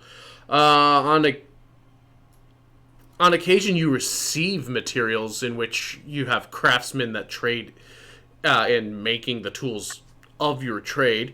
Sometimes you've got an abundance of things like ice saws, picks. Nothing particular that comes from in-house. Although your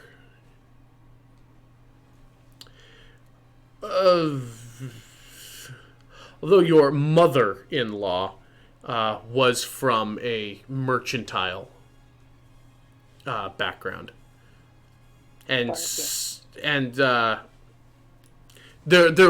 she conducted for the time that she was around. She did conduct some of her business through your town.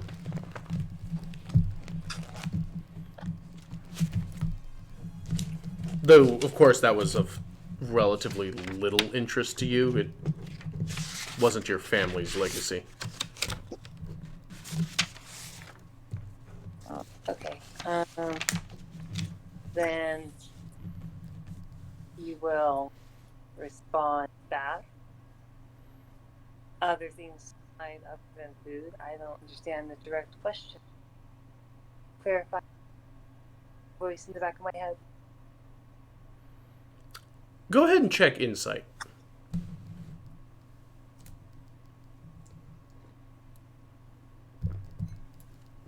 Yeah, as you're kind of thinking back, this is definitely the mental voice of Dahadi projecting to you. Dahadi, that's you? Dahadi, that's you? Oh shit. The sky's going to be lit. This whole inn's going to go down. She'll have her spell slots back in the morning. Yes. Take cover!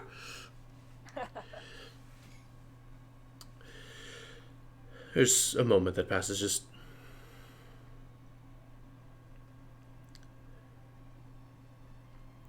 there's a lot of activity coming from Synagold.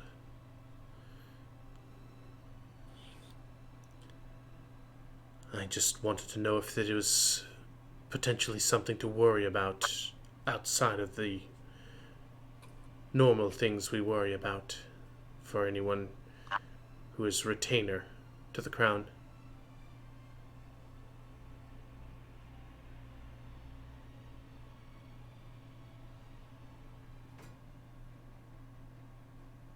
And yes, you can reply. Yeah, I know. I'm trying. It's fine. It's fine. I see. We've had a few small things, mostly just food and tools, merchful things like that. What are you doing exactly?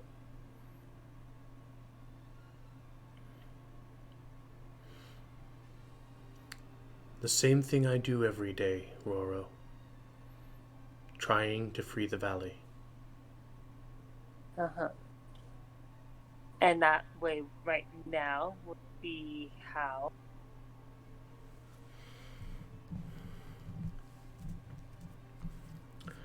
Forgive me if I keep my most direct actions more to myself. I simply wanted to see if there was something more to be concerned with these movements. Right. Well, have you seen something out of ordinary?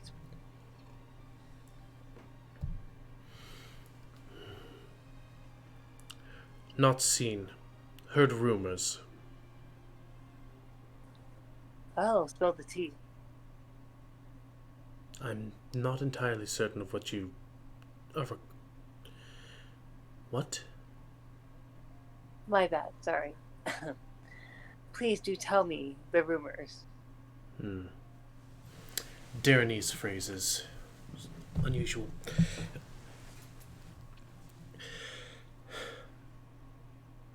There were reports of activity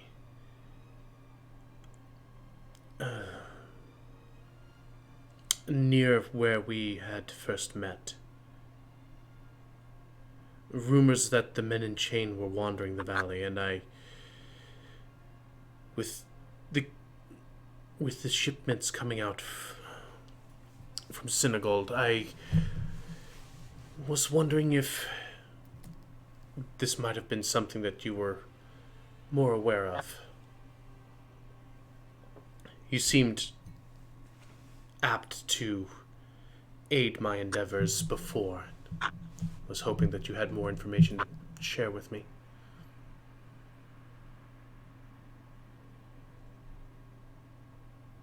Well, how do you be able to know if Pharaoh was blushing? Blushing? Blushing. You can check your arcana. Oh, God. Oh shit, he could be watching you right now. He You- moves the bubbles over his... It's like, holy shit, can he see me naked in the tub? That was actually going to be eventually when...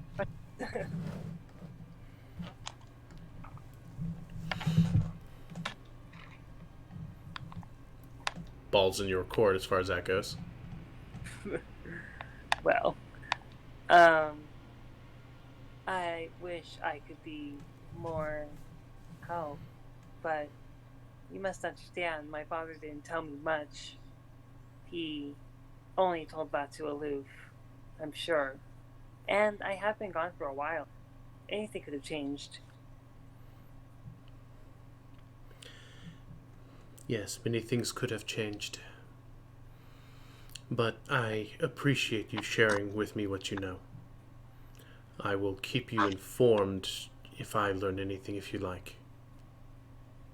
That would be excellent. Should I tell, or more so would it be alright if I give Scotty a little bit of peace of mind? You will say to her what you wish. Just stay safe for the rest of the group. Yes, indeed. Good fortunes with your endeavors. We'll speak again soon. We're about to get on a demonic bird and fly into the desert, so...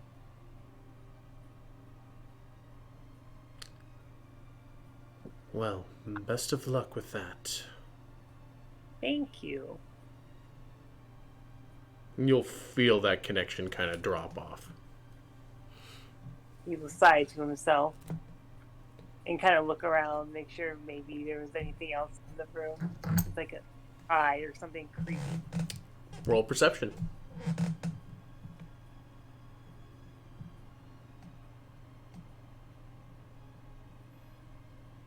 I mean, the shadows get kind of long in here. You got a nice low candlelight to kind of help de-stress you. But you don't see anything. And here I was actually hoping for an eye after you asked me to roll perception. You wanted to know if there was anything there. Cool. That's fine. Remember, we'll go back to examining objects and thinking about his quest. Okay. For a little while, and then he'll go do his trance. All right. So what we're gonna do here is take like a good, maybe like a 5-minute thing here. I got to basically bio break for everyone. Meet back up in 5, and then we'll continue on with the morning. Too much plot water. I don't know if this will come up as invisible, but this thing was tippy the topped off. So I've drinking half of my plot water. Which I don't know how much it is. A lot. I took off the brand stickers. But yeah, we'll be back in like just a couple minutes.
All right. Oh, that's my crackers. Oh my god. All right, who all's back? I never went anywhere. Aw, good boy. Bladder of steel. I guess. I don't know.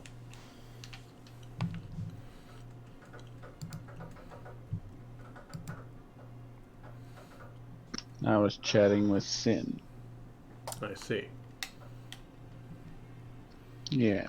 Sent me the character sheet for the new character he's playing in his local game he's all excited about. Oh, good for him.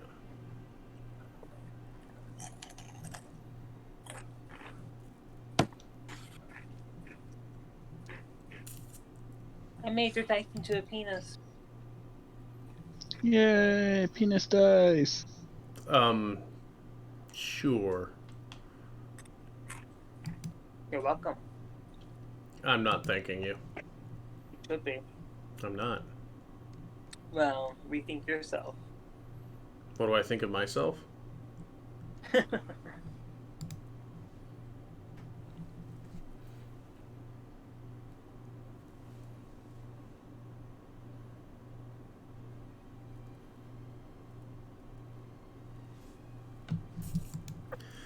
Okay.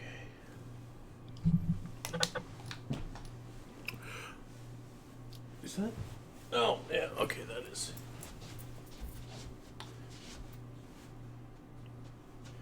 That's right. I'll play from my D&D corner here. I'll have a table set up. And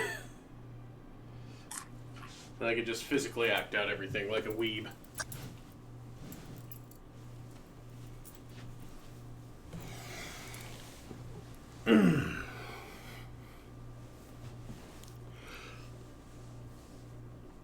Okay. So, everybody is ready and here? Shut up.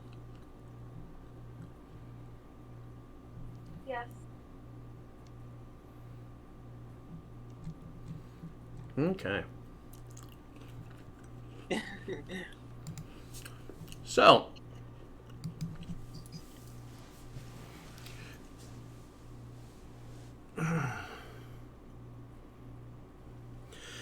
all right, the morning sees you in relative peace. Both Roro and Scotty are the first up.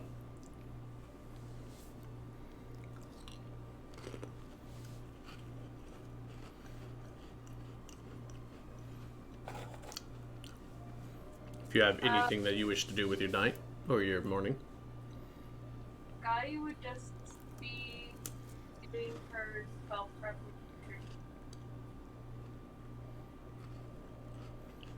Doing your spell prep? Okay.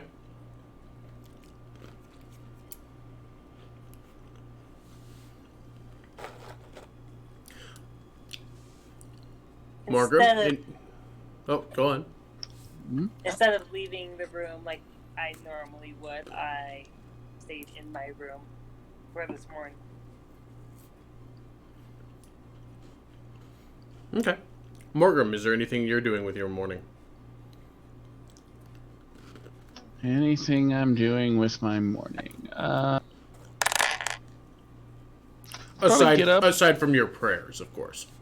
Well, yeah, that and spell preppy stuff. But I was going to say, probably see who's up around I forget what it is he's staying. Monty's Hall is the place that you're staying. Yeah. See if anyone that I have associated with in my time there is up, and perhaps join them for breakfast before setting out and never seeing them again, possibly. There is currently a man, a kind of a wiry, not wiry, but he's kind of a lithe man, human, about 17, 18-ish, in the kitchen. So he's got black hair, blue eyes, wears just kind of like nondescript leather clothing. See, he's sitting at the kitchen table with a heated loaf of bread and kind of a crock of butter and jams that he's spread on it. You know this man to be Jeremy Cambridge. He's one of the. He's referred to as the specialist of the group.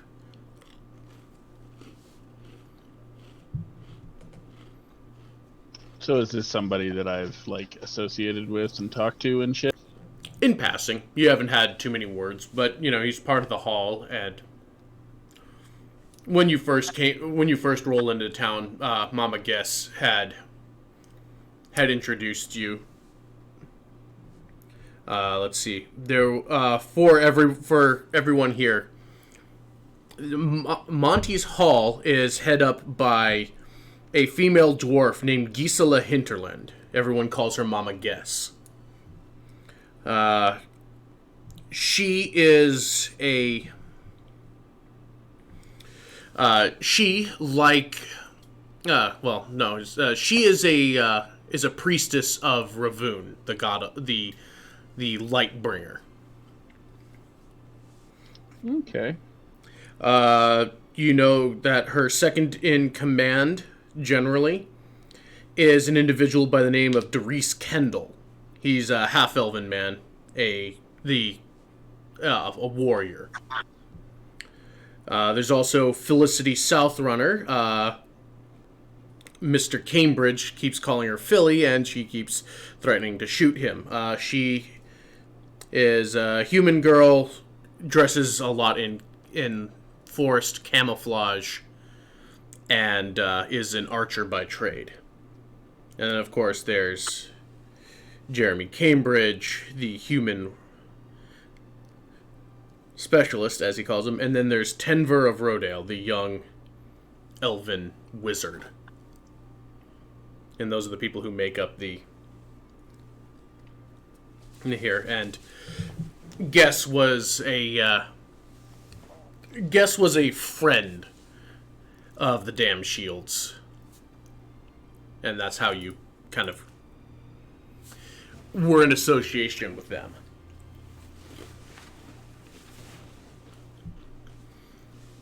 But yeah, it looks like Jeremy's sitting around having a light breakfast.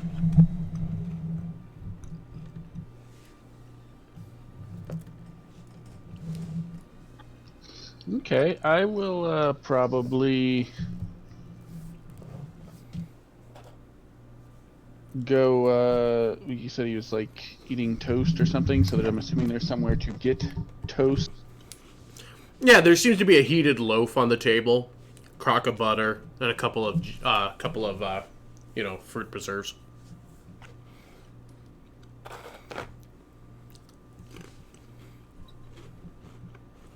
All right, I will go get some bread and butter. Well, you sit down there. Jeremy's. How we doing in the morning? Doing all right. I'm gonna be heading out, it seems, today. Yeah, I think the kid had mentioned something about that before turning in. Yeah, I seen him when I came in last night and let him know. All right, well, I definitely know that Mama Guess would be wishing you luck on your travels there. She'd want to help see things through for you, but she's got enough trouble trying to keep trying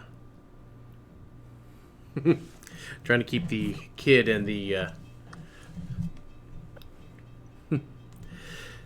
well, she's got her hands full. But she did manage to scrounge something up for when you before you decided to leave here, and he will hand off a small package which contains 2 basic healing potions. Oh yay, healing potion!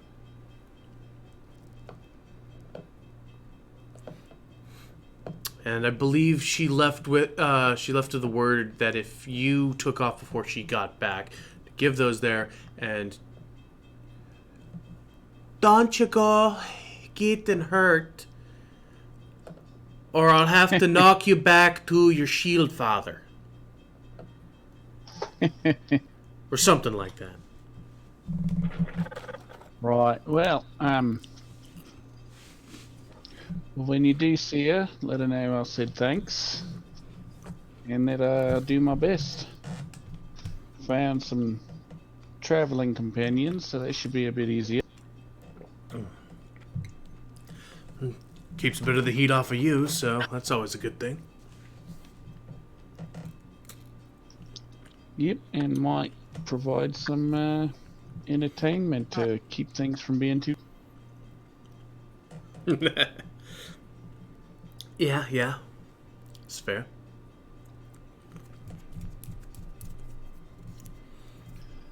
All right, well, maybe I'll see you again on my way back. If Yeah. not, have At least drop a word. Guess'll ring you out if you don't. yeah, I can do that.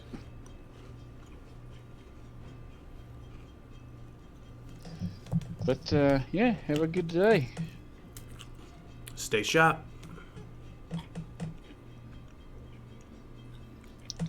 All right. Have a good day. Good day. Good day. What? Goes back to his meal. Perhaps when I come back, we can work on that.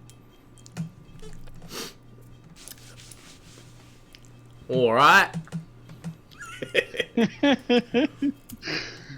All right, see ya. He'll wave you off. All right, he will wave and make his way to the such and such. See if the companions are rising. By this time, everybody's kind of up and awake and presumably fed.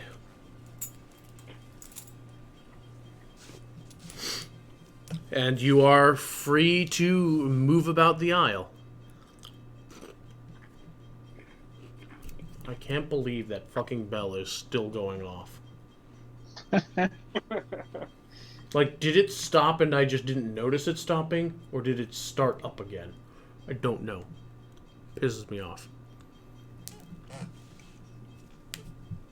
Regardless, you are ready to go. Hoorah!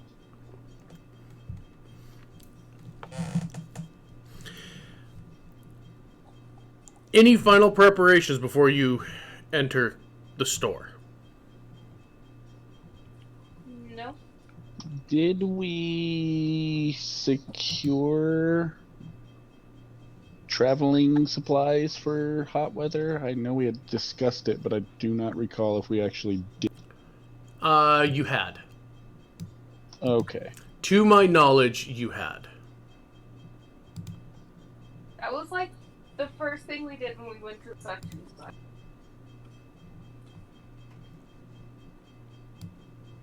Okay.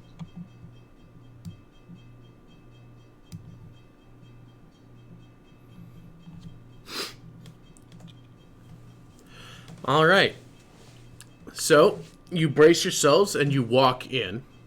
The first thing you notice is that the construct that called itself Ricochet is standing behind the counter now, instead of off to the side of it, where it's usually perched. And as soon as you all kind of enter and the door closes, you see the blue-white arcane energy kind of creep back up into these slits in its visor, and it just kind of good morning. Is there something? Wait. Yes, Grifalcon is waiting for you on the launching platform upstairs.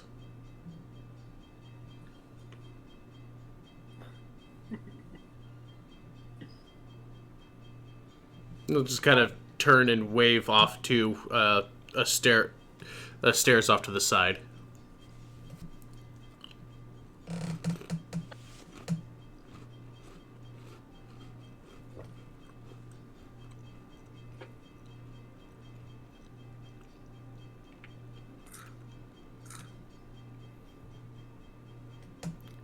Did he just say launching pad? Yep. This bitch just knows to spell catapult, don't they? They're just gonna throw you really, really hard. They just load you up in a trebuchet. Just shoot, shoot. I cast catapult on 9th level spell. Yeah, you definitely hit the moon.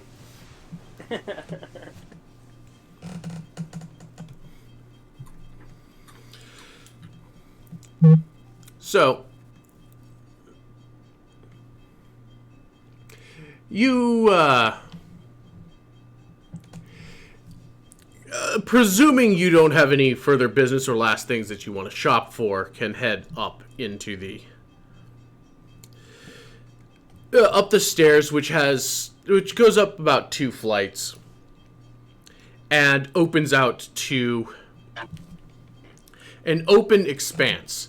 And this early in the morning, you've got a pretty good vantage point over the central aisle, and you see the mist kind of burning off of the lake. And as the rising sun kind of starts spilling its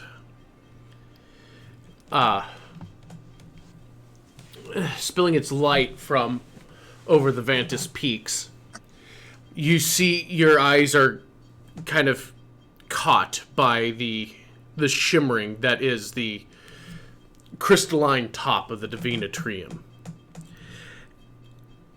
And that moment that kind of hangs pristinely well, it certainly doesn't seem to hang for long, because you hear off the side, the customers! Hello! Oh, you're here early. Getting ready to go? Yes, yes. Greyfalcon ready. Are we go? Yes, we're ready. Jumps off the building. Good job. As the large owl-headed griffin just kind of quirks itself, just tips its head in curiosity, just, all right, be getting on. As it will stretch, and in its beak, it has several leashes in its beak as it's walking forward, trailed behind by several more traditional griffins, like you had imagined in your mind. These don't seem to have the same type of awareness, though griffins are not exactly stupid, but they don't seem to have... Actually, before I bullshit this, let me check. Like, how dumb is a griffin?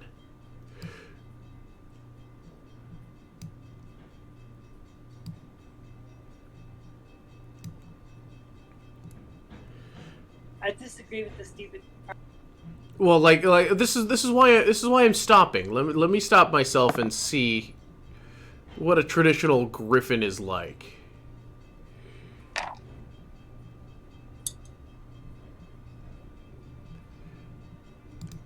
Der Griffon.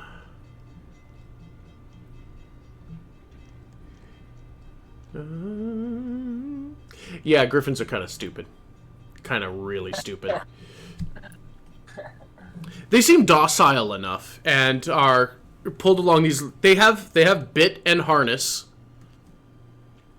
And they just kind of are standing about a foot or so from the edge, and they just kind of crouched down.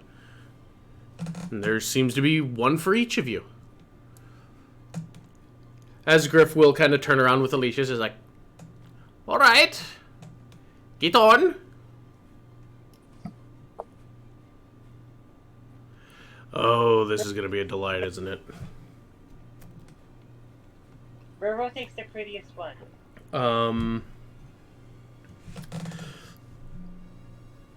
Roll perception. Is that all of us? Sure. Whoever wants to. Whoever cares. I'm a cleric. perception's kind of my thing.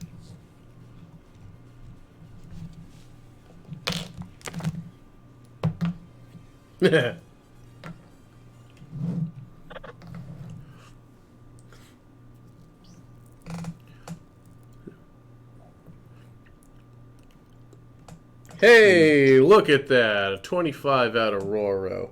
Need to dip rogue or bard just so I can get expertise in perception. Yeah. So Gil rolled a 20. Gil also rolled a 20, so he's got a 28. Robo gets first pick. No, that would be initiative.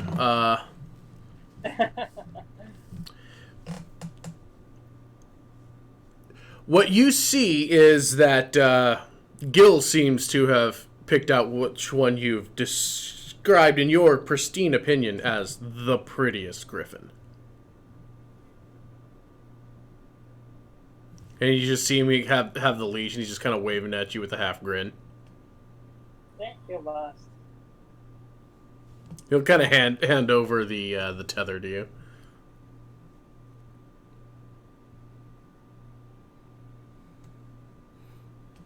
And over.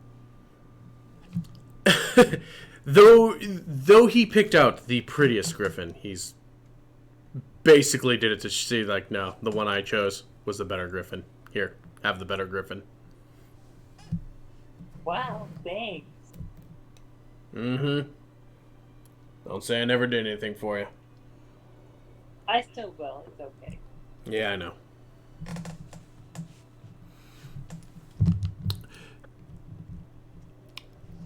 So, you get on these things like, all right then, now you be holding on. Stay low. Now, be getting ready. Be getting a set.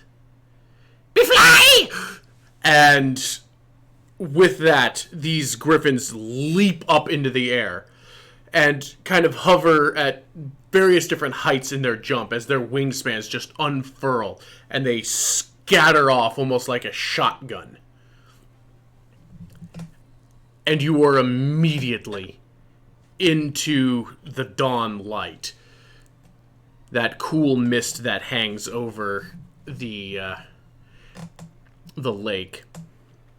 And you see going rushing by as you quickly gain altitude the tree line, the rugged mountain, the tree line of the loft, the rugged mountain of the burrows.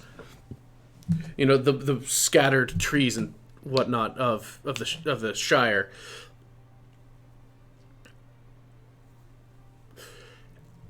And these things are quick. You may have heard how that griffins are pretty swift flyers, but this puts a whole new meaning on it. And it takes you a moment to catch your breath as these things are just streaking off into the north.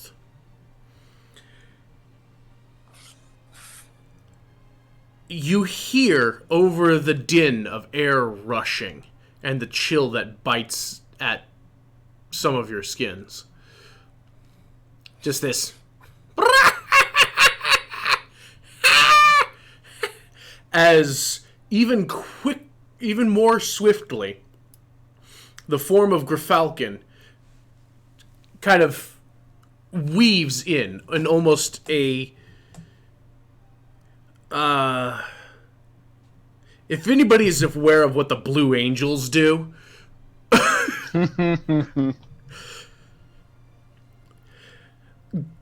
Griff is ducking... It seems to be with you, and is ducking and weaving in between these other griffins.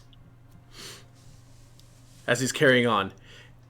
And then carried along back, he kind of takes this point formation, and almost like, like geese migrating, the other griffins kind of form into the V pattern. And he's like, alrighty, now we pick up our speed.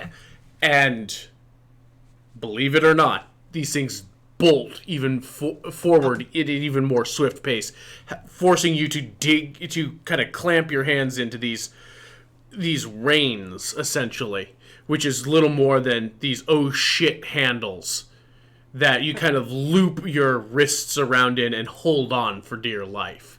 The backs of these saddles are kind of kind of rotated up, so that flying backwards, you at least don't get jostled off the back of this seat like a bucking horse. Which is good because these griffins tend to follow in line when the snowy owl-headed griffin decides to have a bit of fun. During the course of your travel, you have probably done a couple of Eileen rolls, probably one or two shuttle loops. By the time you figure it must be roughly noon, and you are sitting on the other griffins are resting. You're on this high mountain peak where just the expanse of the valley just kind of goes on forever. You see off in the great distance, just barely at the horizon curve of where the earth dips off into the blueness of the sky, a great tree line with a mighty river running through a section, disappearing off into the expanse of the sky. The air is cool, the air is crisp, and despite the pristine, just untouched nature of this, is the chattering of Griff and his cousins.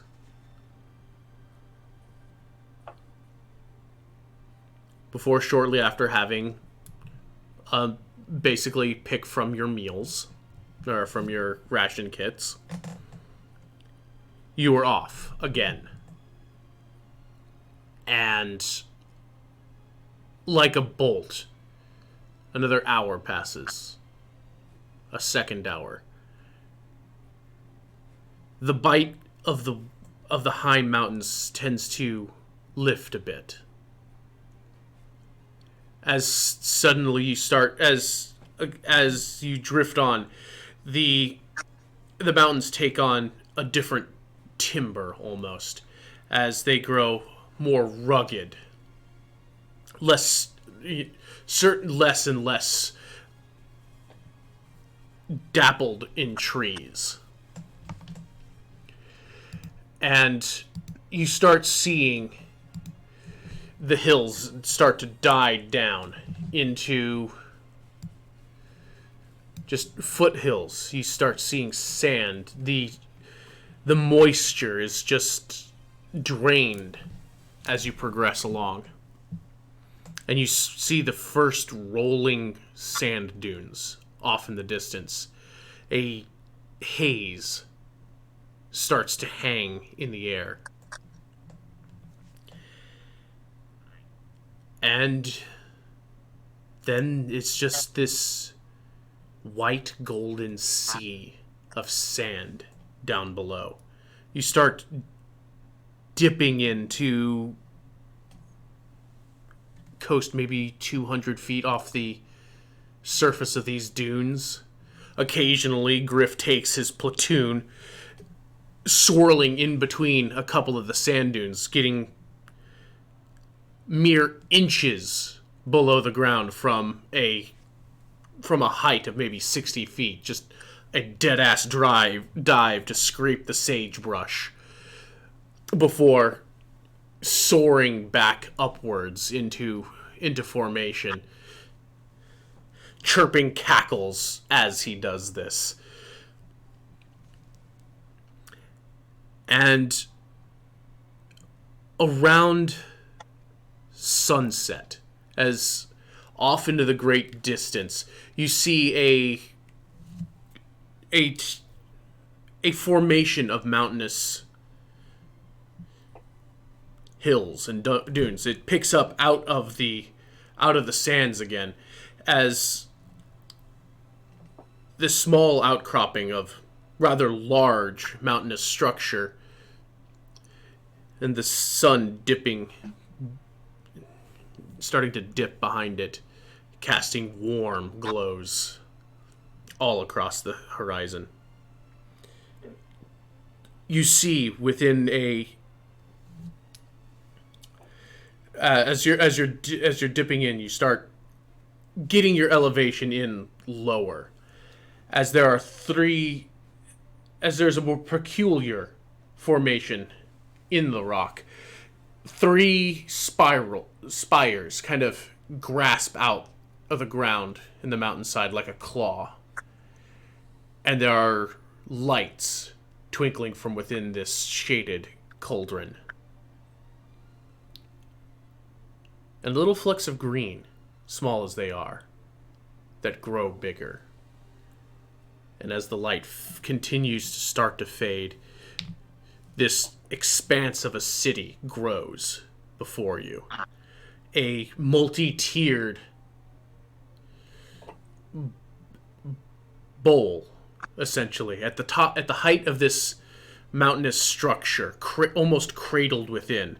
There is several tiers, and along the edges of this expanse and the spires there, you see other lights, a great walkway, almost like this was a dam to hold back some river that doesn't exist. Certainly not this high up or in this desert terrain.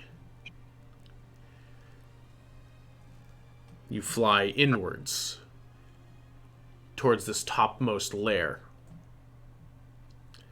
You do kind of a circle around this city. Still kind of a cruising speed you've dropped to kind of give you a bit of a down look onto this city. Whereas on this plateau, there's greenery. You see trees growing. You see several spots of what look to be farmable land out of this great rise in the middle of this city. You see a large central fountain in the center of this rise, surrounded by what looks to be, from what is a hedge maze that sits around this. Although it's not topiary, it has silks of rich purples and golds. And you fly to this top tier where Griffalcon and his troop of cousins kind of circle around, spiraling downwards, before landing in a small courtyard that has several bales of what look to be freshly tended bedding. As you land on this etched courtyard, and the griffins touch down, and you're able to shakily disembark from the griffins, and as soon as you're free of them, they go walking to their little assigned spots and kind of plop down, leaving a semicircle of resting griffins with their ringleader sitting down, almost cat-like. Its lion-like tail flicking beside it, and the snowy owl-like head with its feathered ponytail just kind of quirked at you. And for a moment, you swear you see this thing smile at you with the most pleased, exhilarated, but tired expression on its face, and this slight trill, almost like it knows it did a good job. Good boy, pet.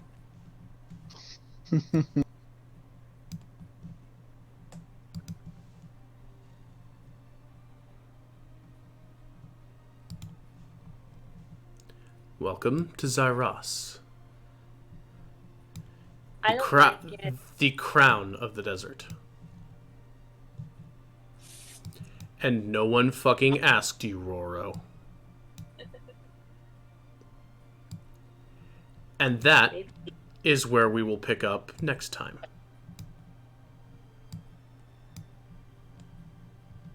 Yeah, With you sitting sitting on the top lair at the roost. Right here. Right here. Oh my god. Right here.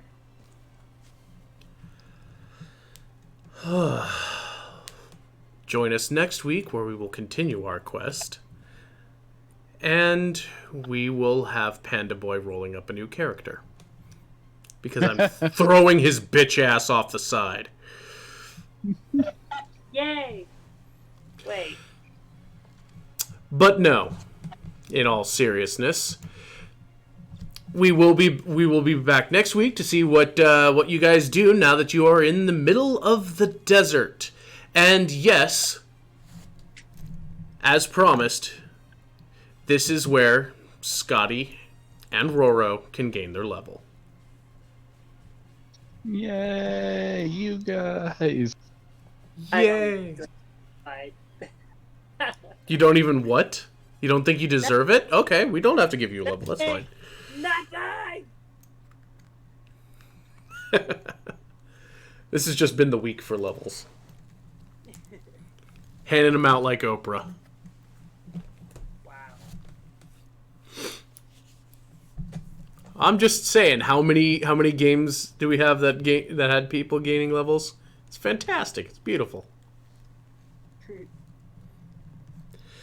So, yes, that's so looking forward to seeing what happens with all of this delightful stuff. And yes, again, for whatever class you guys decide, go ahead and roll your hit dice for it. We're going to be doing the in-house method of rolling for hit dice, and if you get below the stated average, you get the average. Because people might be trying to beat the shit out of you soon. Really? Yeah, it might be PvP when they strike at Roro. That's cute. So 1d8. All right. Well, you Plus hit. con modifier. Yeah, you hit just above your average. Good job, Roro. Also, a quicker and easier way to do it is to just click the hit dice button on your character. That right there.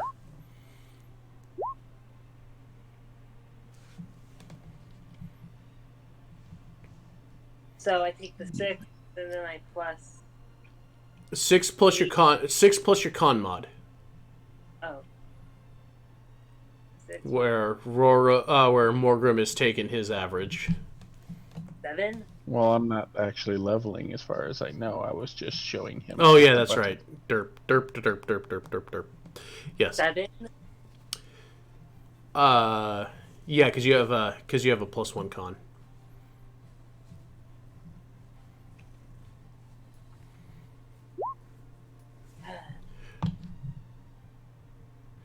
Hey, Scotty rolled well. Scotty did roll well. She's not as squishy. She is too squishy in all the best areas. I mean, we don't talk about these things, but Well,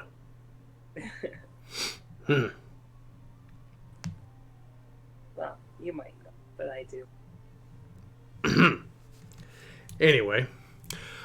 So, yes, I will let everybody gain up their levels, just so we have the full-on party of 7th level, I believe. That's for everybody? Yes? Yes. Huzzah and hooray. Yeah, tomorrow I will be back on here finishing up Silent Hill for The Room. That'll be fun. Miss DM, when and what is next D&D? Can I get back to you on that? Sure thing. That's perfectly fine. I accept this. Are we playing tomorrow? I don't know. We'll see what's going on there. Okay. Either way, people are going to see my fugly face, so that's the important thing. But with that, I will wish you all a fond farewell for the evening. Take care of yourselves. And, yeah. Fucking Year of the Crit. See you guys later. Good night.